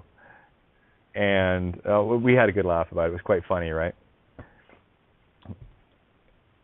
And the most important thing that you need to be with is you. Isn't Can that I bring cool? up a thought that I had during this last conversation? Oh. I'm sorry. We all go talked ahead. at the same time. Yeah, I know what happens. I was that conversation was so interesting on all levels, and it occurred to me is why I chose to be celibate, because it is when you make a choice or one way in a contract, then that eliminates all possibility. And what I realized first, I became celibate because of all the madness, and I didn't understand the craziness and stuff. Maybe I was dating cyborgs, by the way. But once I stopped, I was allowed to love all because I made no choice to single out anything. And I am so happy and fulfilled. And it reminded me of the circle again and the feminine. The feminine's already whole. You know, it lacks, everything is God. There's nothing that is not God. It's whole. And if you just stop or contemplate, if you want to make a choice and have an adventure or an experience, that's cool, you know. There's no judgment on that. But when you stop and just be everything, that's why. And so it's nice to be able to word, because it's difficult to explain to people why you don't date or participate in dramas, because nothing's real, you know. It's drama. That's the thing with me, though, in terms of that. It's got nothing to do with physical. It's got everything to do with playing spiritually. That's what it is. Bhindi, can I get you to grab the helm? Sure. For a sec? Yeah, Yep. The floor is yours. Yep. Sorry, we went into the rollover, and, well, you know, I've been drinking coffee, so I'll be right back. Go ahead, Ben. I was just reflecting on what you guys are saying, and for me, it's completely the opposite. There's no celibacy here. It's polyamory. I will love anybody and everybody where I have a spiritual click with, and physical is spiritual. There is nothing not spiritual. Me too. I'm like you. I will say yes. Ask me, and I will say yes. Exactly. I'm not going to miss out on the fun while I'm growing and ascending. No fucking way. I'm going to try everything once at least. And I'm growing because of it. And each their own path. I like that sensation. But I'm doing it all. So, yeah. But, I really like love that sensation. I really do like that sensation of the... Bhindi, I really, really love that perspective. Because of my own history, my programs are fucked up, to say the least. So I had to stop in order to love, but I don't judge. In fact, it'd be interesting to me to actually experience what all these people have the rough about, you know. Yeah. It won't be for a while. It's just different side of the scale, and of course there are periods of time where I would refrain from physical contact. Of course, it's not done just for the sake of it, but if I connect with you, it'll happen. And if I don't connect with you on that level, it won't happen. And I don't really mind who you is, as long as I like. I totally agree with that. I just don't think that I've met anybody I connect with. No, Maybe. Sure. I mean, I'm not sure. You'll know when it happens. Don't worry. Yeah. So I'm just happy because when I got involved, I realized that I was creating an energy and situations that I didn't understand, and I believe sexuality is incredibly important and totally misunderstood, at least by me, obviously. And so I just had to stop, and I was so glad I did. And now I can just, more of instead of a sexual romantic love, it's more like puppy love or universal humanity love, which I'm really enjoying.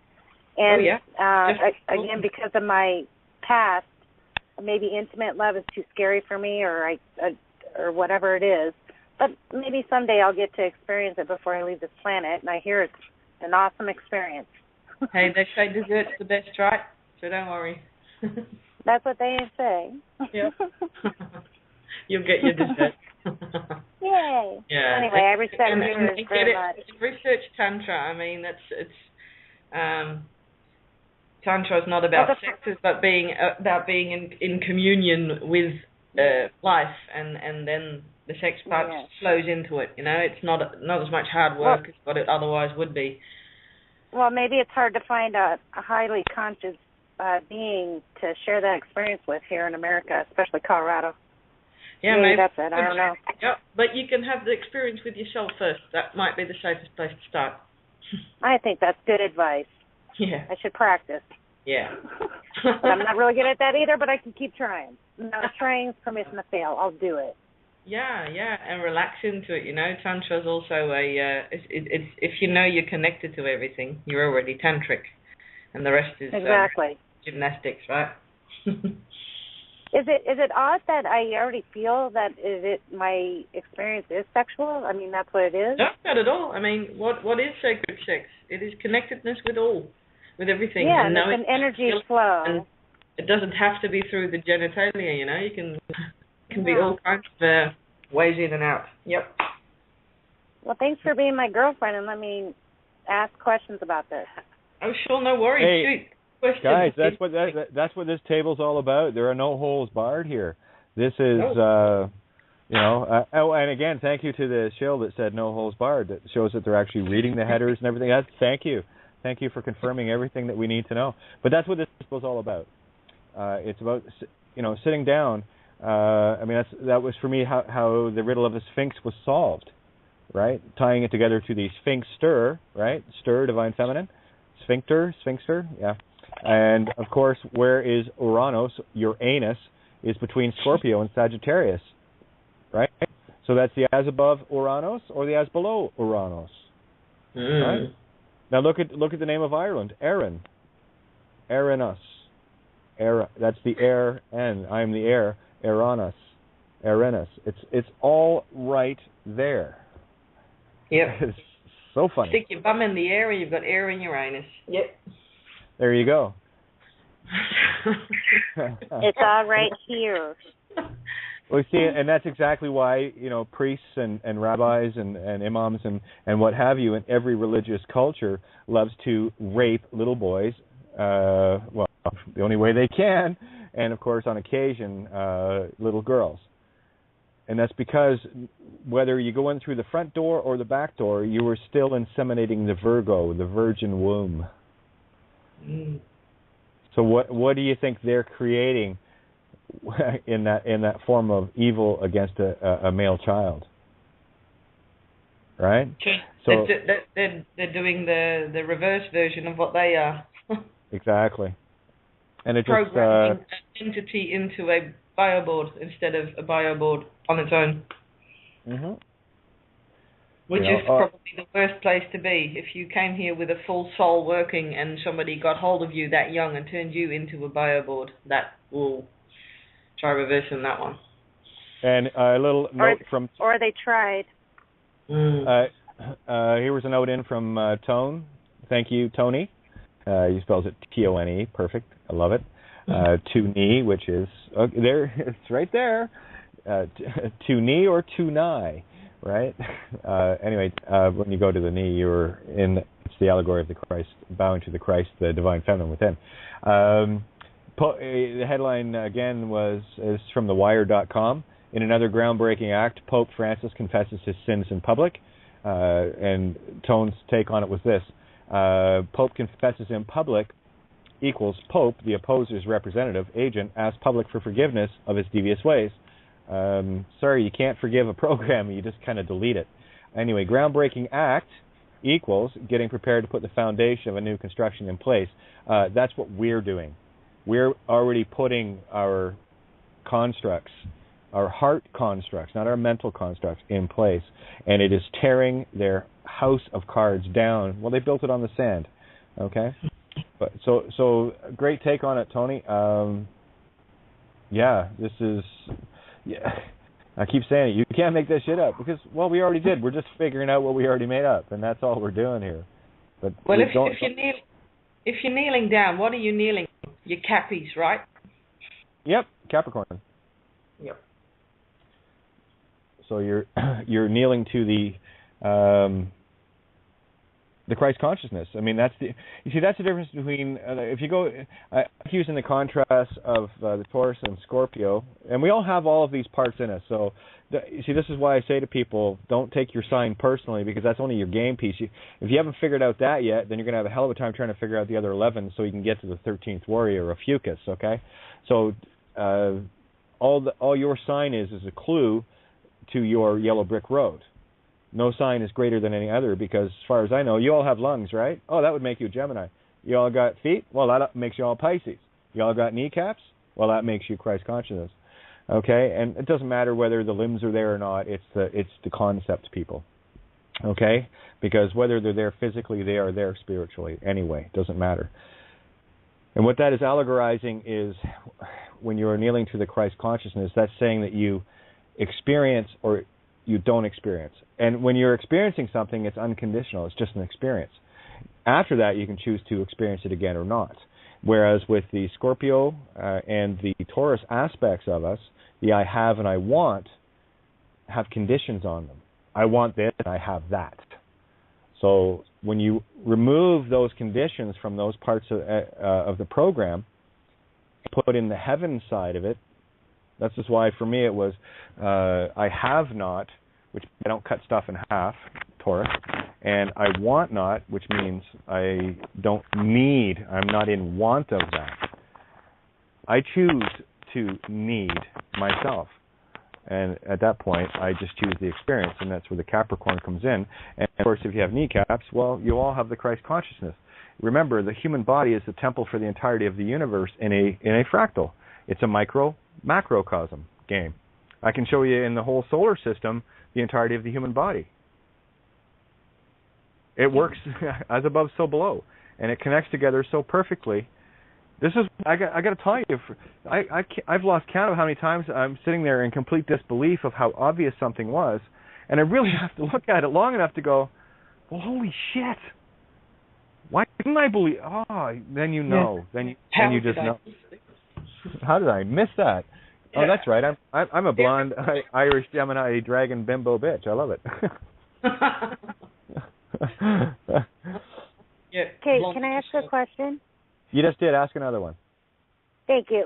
Sorry, I forgot that rule. Can you explain? I missed a few of your shows. Can you explain how the kneecaps is the Christ consciousness? Oh, well, that's the Capricorn. Let's go.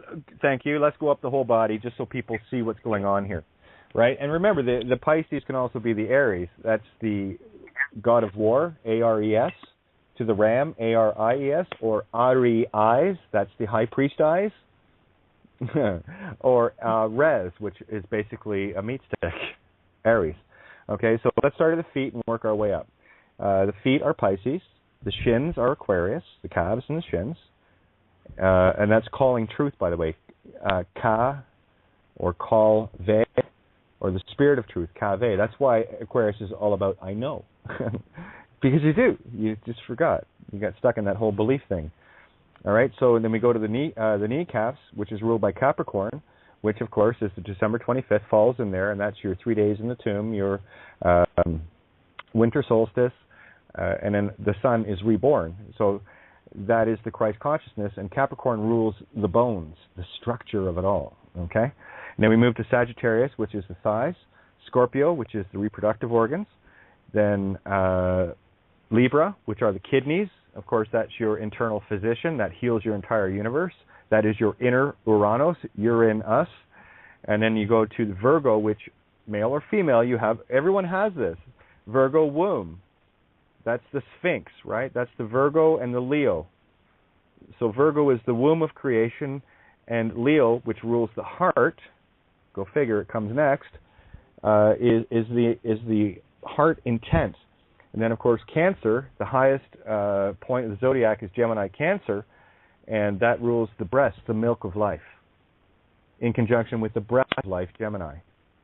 So when you bring the milk of life and the breath of life together, that's the ebb and flow of all creation. That's why it's the highest point of the zodiac. Then Gemini rules the lungs and the arms and the hands. Taurus rules the throat. That's your toroidal field.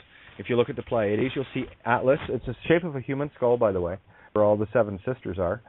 And at the bottom, you have Atlas, which is right where the neck is. And what is Atlas? Atlas holds up the entire universe, or the world, okay? And the Taurus rules the throat and the mouth. That's where all creation ebbs and flows in sound from the magnetic heart, the Leo. That's why you got to bring the lamb into that so that it's neutral. The lamb and the lion must lay down together, okay? And then, of course, Aries, which is the ram, which rules, and you got the 3 levels there. You got the reptilian, the mammalian, and the higher mind, the hippocampus, or Pegasus, the white horse. And inside your mind is another fractal of the entire universe called the Eye of Horus, which includes the pituitary, the pineal, and the hippocampus, I believe. Yeah. Okay, so I'm going to ask another question. Sure. At the beginning, and that was beautiful, by the way. Thank you. When you were saying the feet could be Aries, in the Bible, I won't quote it correctly, but where it says where he's, I think it's in Genesis, where it says there'll be enmity between the seeds. Somebody knows the Bible better than I.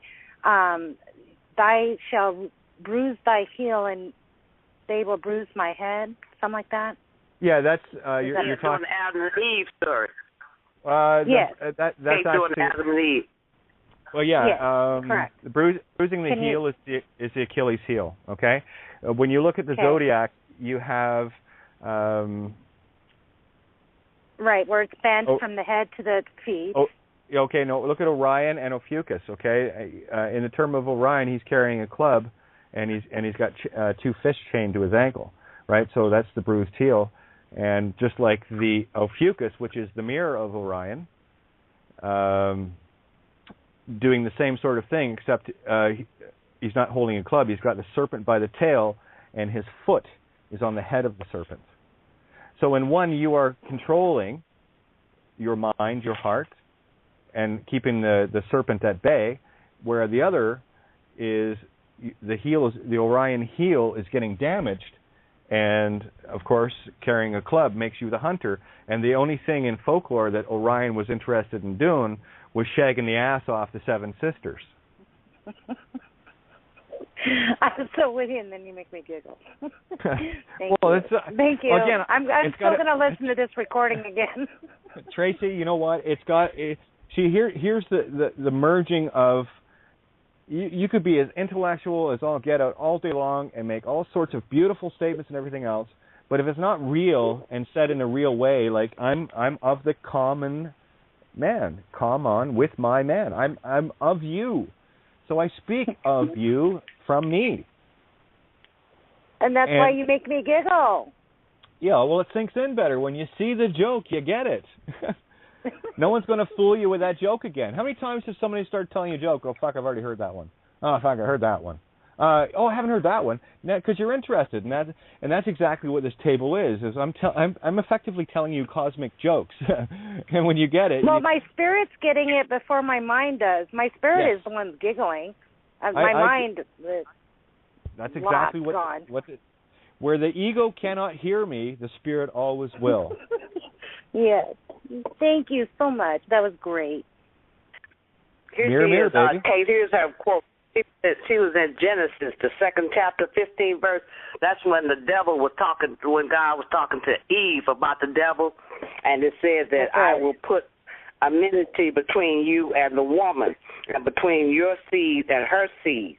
He shall bruise your head, and you shall bruise his heel. Yep. Thank you, sister. I knew you would pull it up. I appreciate that very much. Bill Donahue does a great talk on exactly what you said. That's why I don't even need to do drugs. All I have to do is listen to your calls, and I am just high as a kite. Isn't it great? Talk about a cheap fix, huh? Cheap but not easy. Hey, do you know what it means? Something I've never been able to answer, Kate, and Mike told me to ask you. I talked to him one morning, and he said, ask Kate, call in and ask her about channeling. Is that a real thing that people do, or Is it a particular? Yes, sir. Yes, ma'am.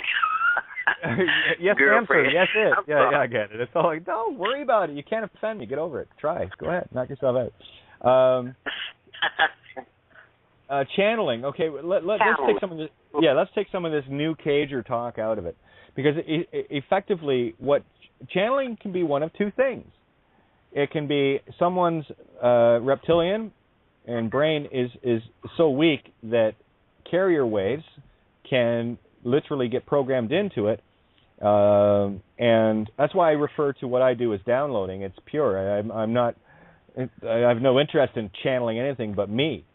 Okay, so I don't need someone else's voice coming in. I'm so and so, and that's not to make anyone right or wrong. That's their reality. I'm not going to knock it. That's their way they're playing the game. The only thing that I am very cautious of, and it's not because of fear or anything else. It's like, once bitten, twice shy. I get the joke. I don't need to be someone else's voice. I don't need to have another character coming in and saying, well, I'm so and so from this planet or this star or this ancient being, because all that sounds like to me is an external. Say you were thinking about your uncle. Say you were thinking about your uncle in Ireland, and all of a sudden you sitting doing around the house doing your normal day activities. All of a sudden, Uncle Chester comes up into your mind. That's not a form of channeling. Well, again, possibly, but it's entirely up to your definition of what channeling is. I don't entertain those things. I just simply. You say that would be download.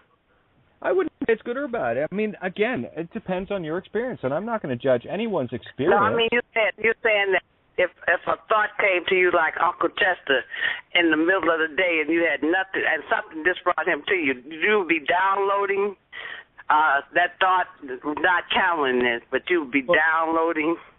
See, that's the thing. I won't separate myself from all consciousness by thinking it's one entity or another. I consider it from the all mind. So you're talking to yourself. Yeah, I'm hearing me. I'm hearing magnetic electric. That's all I'm hearing.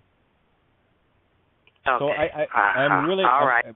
Barbara, I'm glad you brought this up, because this, these are part of the, as I call them, the new cager traps. They still, again, someone that's claiming to channel somebody, are they not still using an external savior that is not of them? Are they using a different character? And of course they are.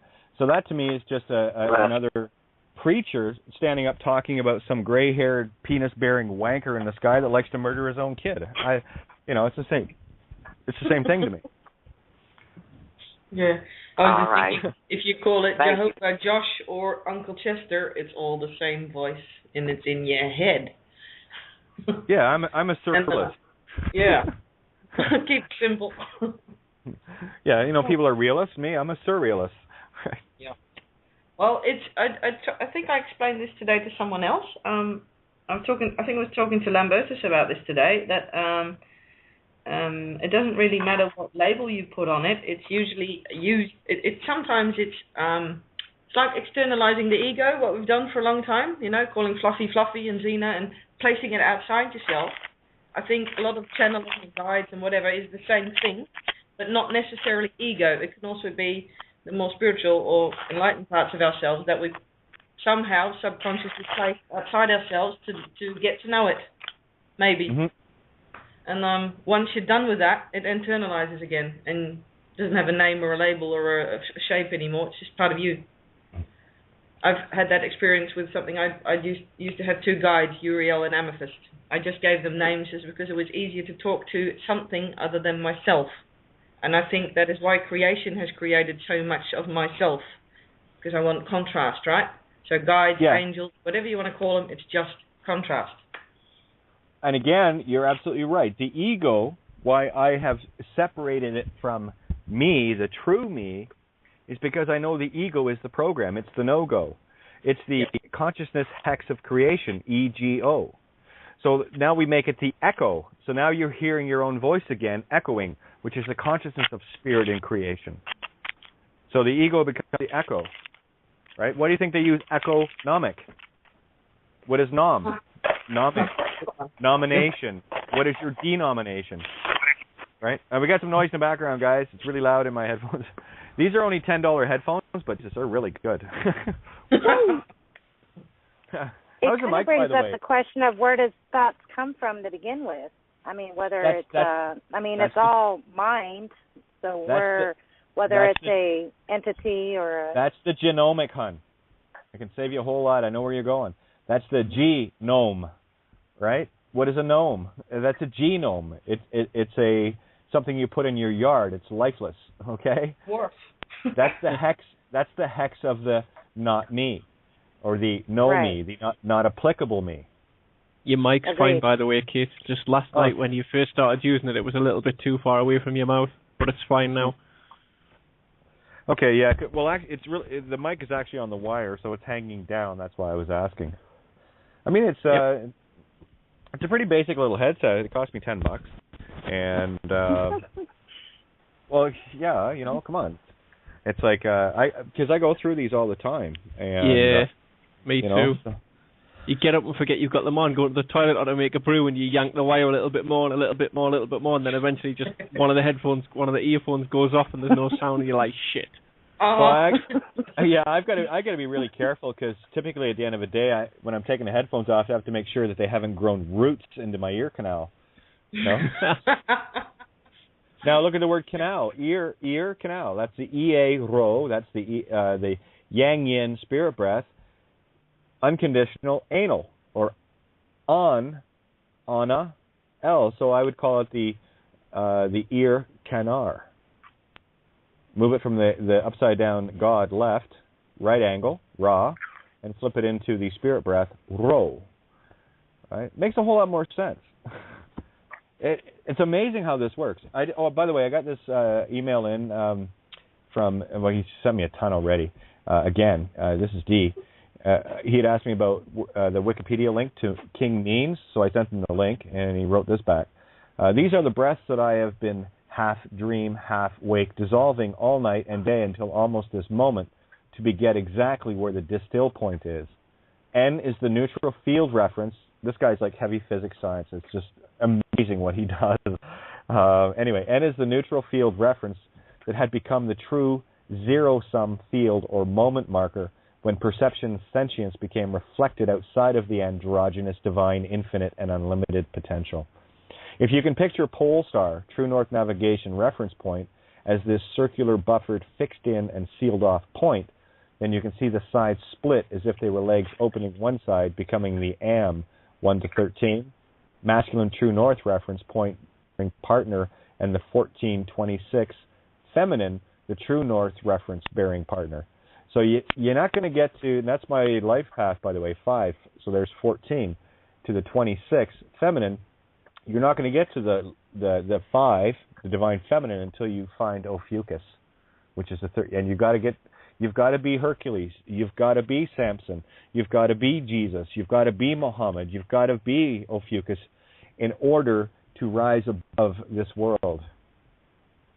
Like casted inner shadows, the way back to True North is through the feminine field notes embedded inside the body, where only female can create two separate souls. And the ego is the replacement of one of those. Now the Am, or Ma, masculine perception, protection, yang around the True North bearing feminine, the 4 magnetic north-south, quarter each a trinity outside of the living field womb. So there's the quad. If you draw these, you will see a body that is tied down on a flat plane, spread-eagled, egoed, with those padlocks around each wrist and angle, or ankle, Ankh-L. And he writes, fuck this shit. These breath bags are dissolved back into living marrow inside the always dead bones. Close the vertical time-space vector boxes and open yourself directly from within the inner horizontal field to cast open the external sentient perception reflection. Translate it, open your heart. Get unconditional. So means equals senem. Almost looks, oh look, semen's in there too. Original 40-40, wax wane, unnucleated pandospermia. 40-40 hope chest, a.k.a. heart organ negro, where the true salt burial plots are secreted. Vacancies, or vacuum cleaner hose bags, are conditional cause-effect outcomes that to me look like a motorized, or mortar and pestles, 8-blade fan, a tiny version of which is embedded right between your eyes in the stem that takes two forms a tiny color wheel dot. There's your Coptic key, by the way. Floating in the air, and a small white 8-point flower, Coptic key, on the outside of the skin that I have been calling the Bhindi. Sound familiar, Bhindi? A Bacchus heart, or a Bacchus heart beat, or beet, marker of the beaster lily. So there's your beast. Probably water lilies that grow in and out of water, the imprint of which becomes the sleeping umbilical cord and snake, drain pipe, stop and clog clearer. Now a boo at your wiki. Absolute 00, crown or crone, now. Perfect 7 to 1 and 1 to 7 simultaneously, which is the Cobra Lotus or Lotus Sutol salt plots. Cobra Arbok. And he mirrors everything. This guy's just amazing. Safe arbor in the living field, or the heart root chamber that binds the roots into a rune stone ball. You got to live in your heart, guys. That's all he's saying here. The red and white is the back and forth transmission of heat that is active and hot and stopped into a hermetic sealant. March, and of course backwards, is Hakram 3003, 3 times 3 breath bags, including the mid-cross in the center, equals 9, and the 33 spine sides when you only count the 22 as separate magnetic north-south dead-bedding pool or pole entities. Once we close the human bone marrow building codes into the living neutral field, all separation is dissolved, and you will merge into the true density that is the living potential awaiting our expression. Get into the heart. How freaking cool is that? That's the kind of stuff that D sends me all the time. And I usually get 10 to 15 of these a day. And you wonder Holy shit. Can you post some of this? That was so fast and incredible. God damn. Thanks. Otherwise, I'll have to go through the recording, pause, and I won't see you for 3 weeks. Oh, no worries, no worries. Here, you're on Facebook, so I'll just take this, and I'll pop this onto Facebook. So, and guys, like I said, my Facebook is full right now, and I'm waiting to. Still 5,000. As soon as one opens, people that have asked, I add. So, anyway, it's posted on Facebook. I'll get busy tomorrow, and I did set up another one through another email account. It's fucking mind belaboring to do it. It's because I've got to shut down one program to open up another, and really what I'll have to do in order to access both is literally have 2 computers running. Anyway, it's posted on Facebook there for you, Tracy, and everybody else. Just got a word here for you, kid. Vinculum. Vinculum. Expand on that. I've heard that before. Expand on that. Yeah, it's Latin for bond, fetter, chain, or tie. Oh, okay. That's what I thought of when you said that was vellum, which is it's a skin paper. That's why they liked writing their spells on children's skin, right? Dead children. Yeah, the Papa Balls. Yeah. Oh, and let me see. Let me paste that. I'm not sure if it'll all fit in the Skype rooms. Yeah, it will. So I'm going to toss it into the Skype rooms, guys. So there we go. There's another 700 or 800 people can check that out.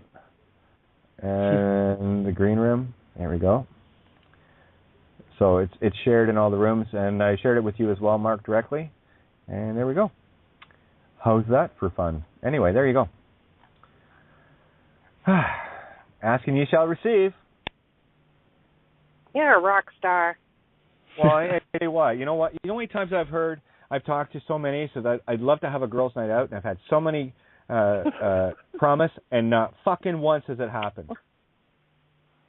I have an opportunity to get to Canada, but it's a big freaking area. I have no idea. Well, I could see you. We go dancing. I'm within an hour of Toronto. All right, I'll try to learn. I don't want to get a passport. Well, then, like that. Well, yeah, you know who you are. Then just play the game. Yeah, that's true. Yeah, it's his name. I don't have a name. Hey, guess what? I know I'm going to meet you someday. Someday. Oh, we're all probably soon. Of course we are. I'll take you out, you beautiful lady. Mirror. Let's go. I love roller skating. Let's go roller skating and dance and. I think the cop stole my roller skates too, pricks. I'll bring you some in a computer. Then you'll have two. I love it. All right, guys. Listen, get another 40 minutes out of me. Unbelievable. Anyway, listen, I'm going to rock here. I just need to take these headphones off. I really do. Anyway. You getting an earache?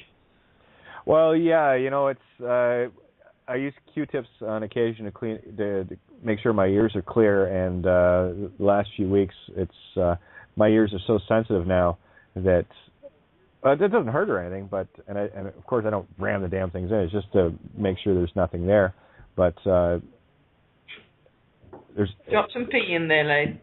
I will. It's just the actual, and I know it's a good thing because the skin membrane is so thin that even just touching inside, I don't want to say blood. It's just a little surface blood. That's all. That's all that I get. So I know that they're. You want to talk about raw ears? Boy, I'm hearing shit, baby. And when I saw that, it put a smile on my face, thinking, "Cool, the membrane's that thin now." Right to the bloodstream, baby. Actually, the sound quality is good, so maybe you don't need them. Maybe the microphone or something, but sound quality is good without the earphones. You know what? Well, I know, but it's just a matter of I can't use my speaker on this computer. I have to use headphones, and because the headphones seal in on my ears, it keeps all the moisture in, right? Oh, so I don't get a lot of airflow around my ears all day. So I do make a point of taking them off. But before we go tonight, guys. Hey, watch this. I want to blow in your ear. Air. Oh, that feels. Thank you. I know. I want everybody to have a great big thank you for the shills that showed up to prove that we were right once again. And so much gratitude. Thank you guys so much. All you little bioborgs that are done, thank you so much for being so afraid that you feel the need that you would come on here to confirm all that we are sharing to be truth. Much love. So much love. Thank you. We love you. Yep. From the very heart of my shilly shill shill. There you go. All right. Goody. Yeah, we love you, we love you peons of the system. Yeah. Well, love them to death. Yeah, they're driving around in their shilly bang bangs. Love it. All right, guys. So we'll pick this up tomorrow where we left off. And great chat tonight, guys. Thank you so much for staying in the anagogic with me, because that's how we get this thing done. We've done the literals. Let's get this game done, get the kindergarten over, then we can play. Yeah, we can finally get the roller skates on and go to the beach. Oh, no, that doesn't work together, does it? Shit. Well, it depends where... In my script, it does. Exactly.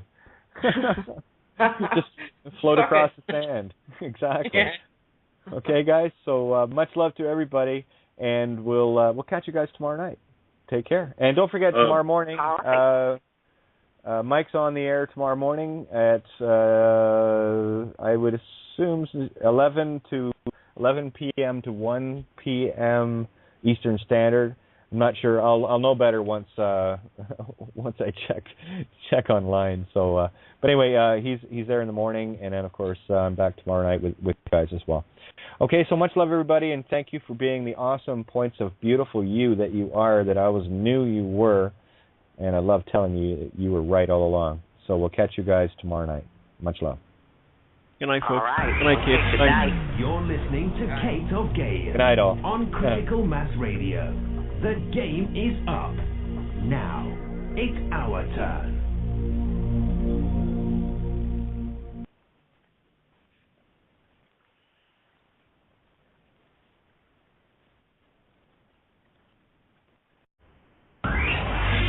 You're listening to Kate of Gaia on Critical Mass Radio. The game is up. Now, it's our turn.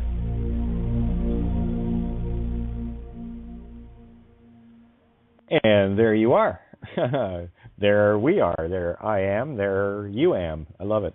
Anyway, welcome to Outside the Box here on Sunday night. Of course, the new moon, last of the black moons. for the year. And where was I? Oh, there's so much to talk about. Guys, I got to tell you, just the stuff that people are coming with. Yeah. Wow, you guys are getting it. You're starting to see the power of the garlic to get the vampires away from your neck. All right, and I'm gonna make it really simple. Okay. Now, keep in mind all the intellectual egos that need to think about things legal and paperwork and contracts, all in the physical sense, and constructs and identification and all of this stuff, okay, that's all attached to the not applicable magnetic electric, the name. And any time you even think of creating a contrast or contract between you and that dead world thing, the Bioborg id entity, you're in spiritual contract. And what is really getting to be fun now is watching those of you that really get this and scare whole crews of sheriffs and cops away just with that one truth. That's all it takes. One little truth. Not a surprise that the BTR listener tonight is 054, consciousness. And did a little spread before the show, cards. And, oh yeah, we got the game. So I'm kind of hoping that Eric's going to get hold of me. Maybe he can share his recent get rid of the vampires, because he knows who he is. And I got to tell you guys, once you get this, you're going to laugh, and you're going to laugh some more.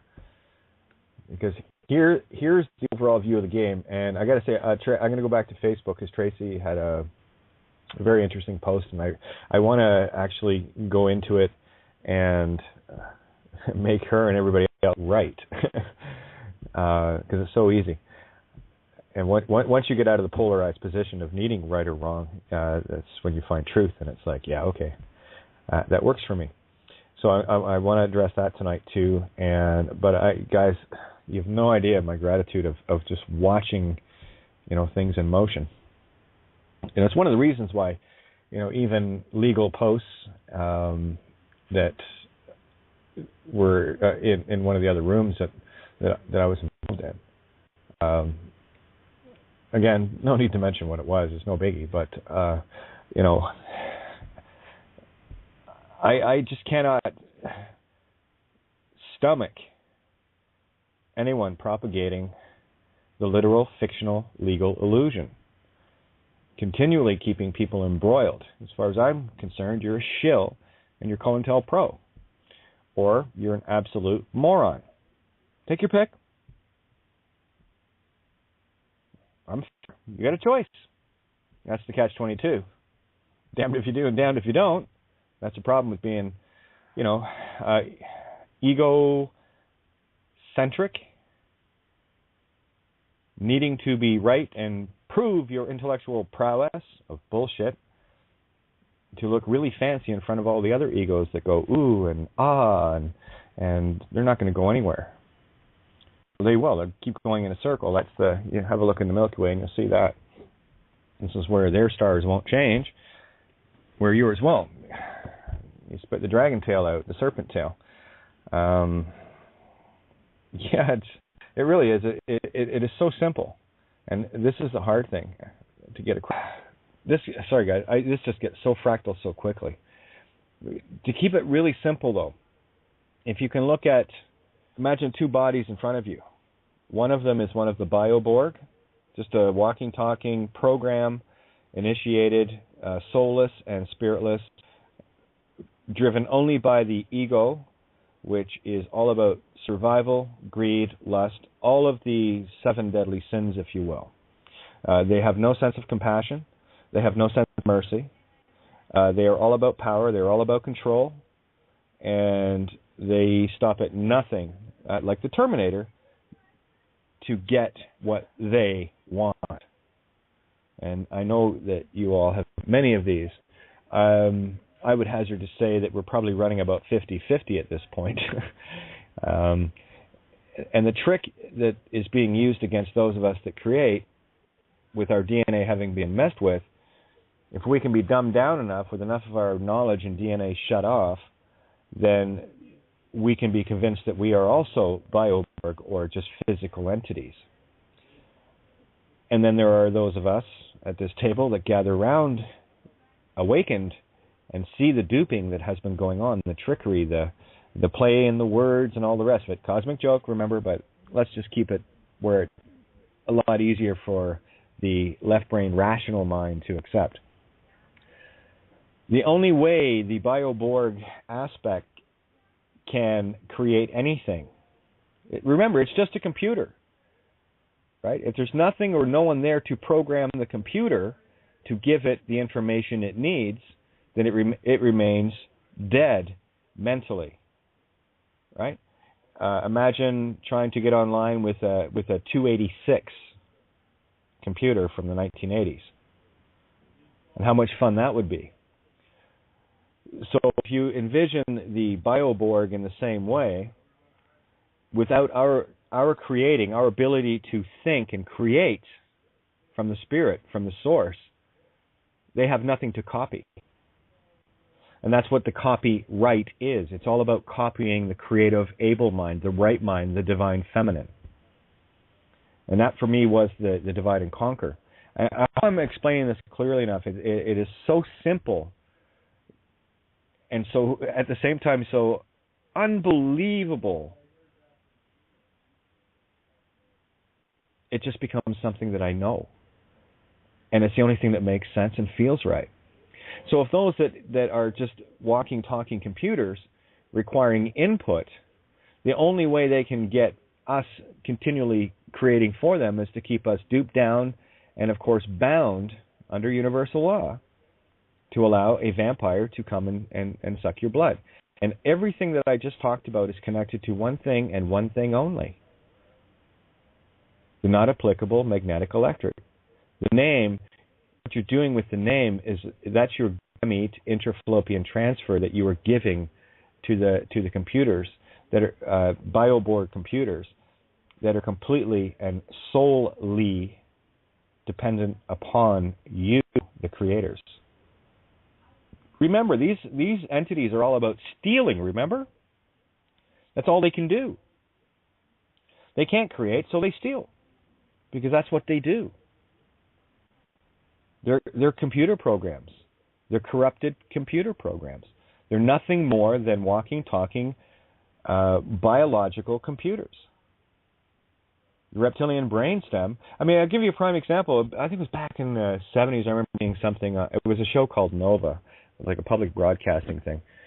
And during this show, they were following the lives of two Russian, now teenagers, that both were born. They were twins, and both of them were born without any perceivable brain. All they had was the reptilian brainstem.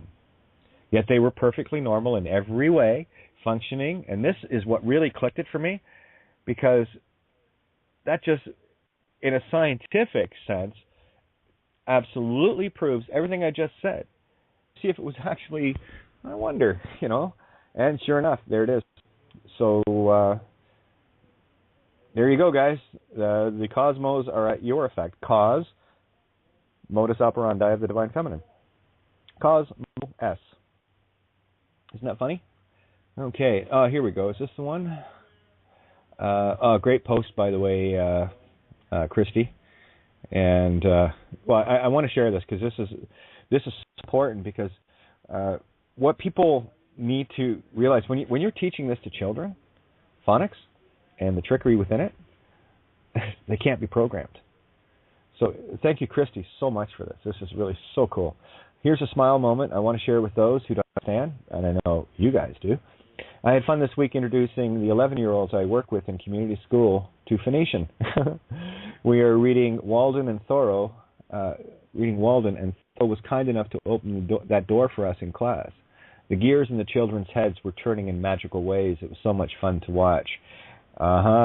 Nothing more dangerous than the awakened mind of a child. So where was it? Looking for Tracy's post here. I will find it. Here we go.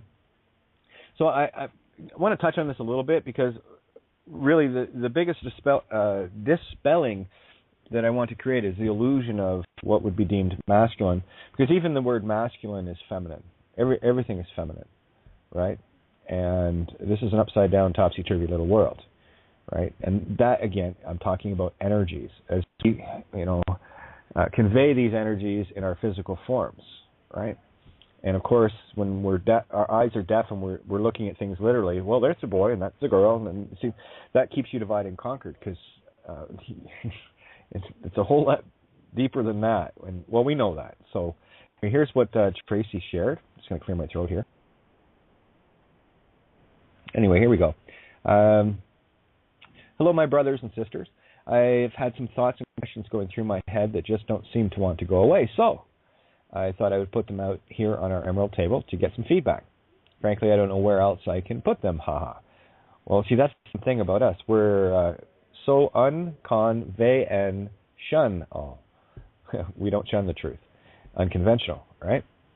And that's what unconventional is. You're not buying someone else's bullshit. So she continues. I've been thinking about the X and Y chromosomes. Kate has shown us that the X can and has been reversed. It can also be flipped upside down.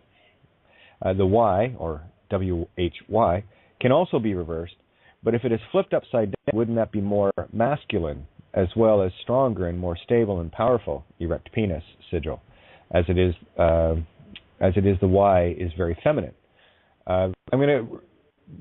I'll come back to this first after I finish reading this, and this is where the lightning bolt of Zeus is critical. So have your pens and papers, crayons, whatever you need, and I need you to. In math, they taught you it was the greater than sign and the lesser than sign. Okay. So what you're going to do is you're going to draw the greater than, which is a sideways V pointing to the right. And then you're going to draw a line straight across, and then at the other end of it, do the lesser than, which is the V on its side pointing to the left. And so it'll give you two opposing Y's. Okay? So have that in place, and that's the actual Zeus thunderbolt. It's not that zingy zaggy jiggy jaggy thing.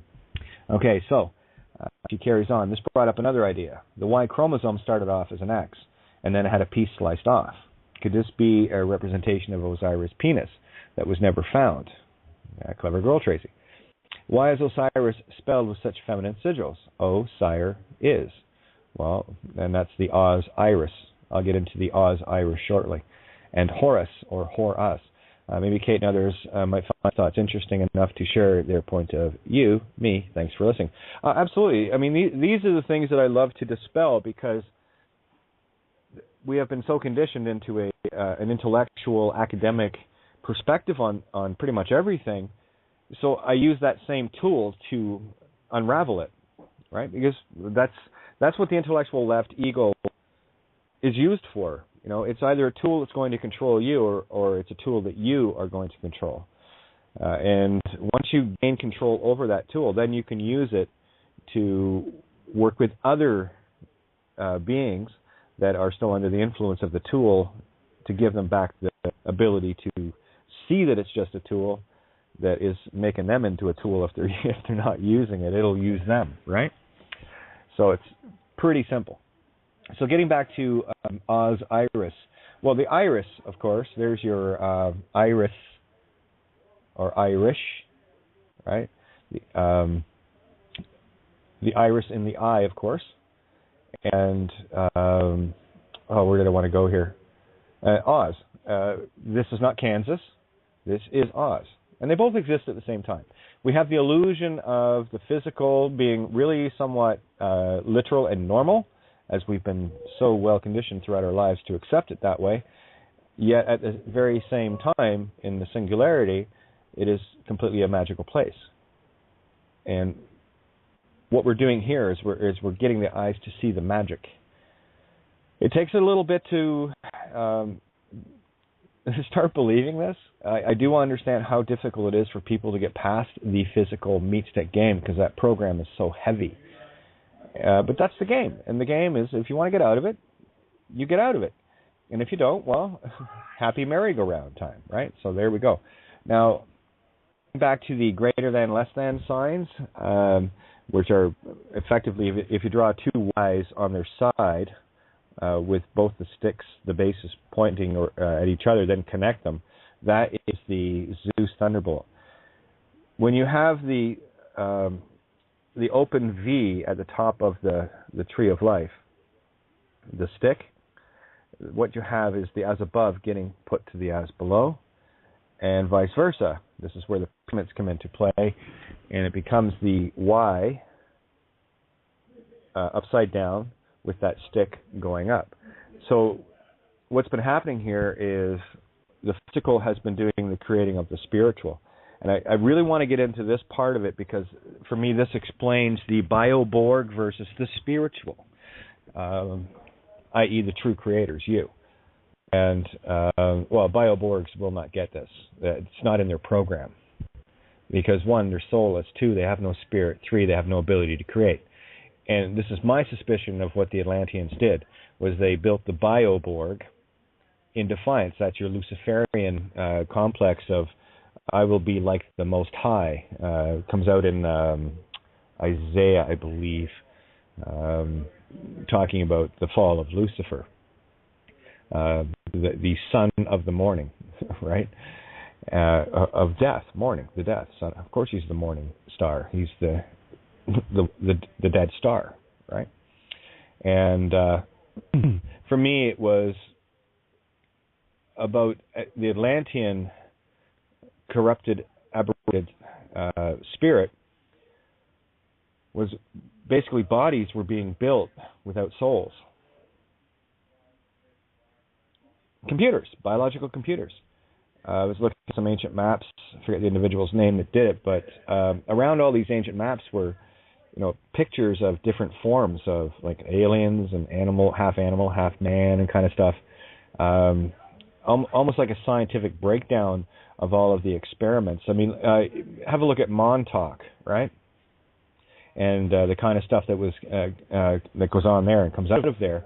And that, to me, is the allegory of the Atlantean mindset, where the DNA strand has been messed with, right? I forget who was talking about it the other night, but we had originally the 24 chromosomes, and two of them got fused together to create the 23 per side, right? Cross to people. But once you get it, once you really get it, you see, in the case of art, and mind you, this is with him has been ongoing for over a year, and it culminated with a whole bunch of people, meat stick uniforms that couldn't even set foot on the land where he was.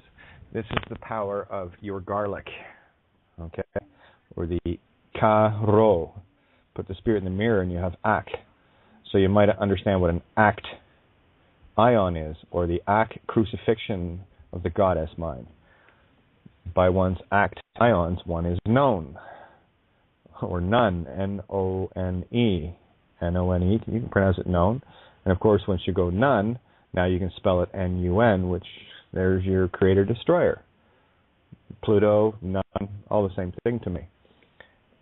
The layers and the countless examples in the fractals everywhere, they all tie back together. And yeah, I know I go over this stuff really quick sometimes. That's the problem with literally transmuting this stuff in real time. But I've been at it for a long time. This is exactly why, and I talked to Vicky about this today. This is why I tell people, bring your crayons and paper to the playground. Because unless you do that, your ears are going to remain blind, and your eyes are going to remain deaf. So this is where you have to get both of the show and tell parts together, right? Everything you need to know, you did learn in kindergarten. It's a fact, and it's a spiritual fact. So let's just use the same things that we've always known and put them back into perspective, So that being said, let me just get Mike's mic open and get him in here. Oh, someone's got some tunes going. How are you? Yeah, aloha. There was a head for you. Yeah, I was listening to you and listening to this song. Nice, Yep. nice. Yeah, so just want to touch on a bunch of things. How has your day been? And you have a show in the morning, do you not? Yeah, I do. I got to figure out the time. You're an hour early here now, eh? Yeah, so it UK jumped ahead, so that probably means you're starting an hour later. So let's see if it's going to be 3 a.m. or 5 a.m. Okay. Well, well, because you were doing. Who was scheduling the show? Because I never changed time. Oh, I realize that, but who schedules your shows? Paul? Yeah. Then it should still be the same time. Yeah, it's all good.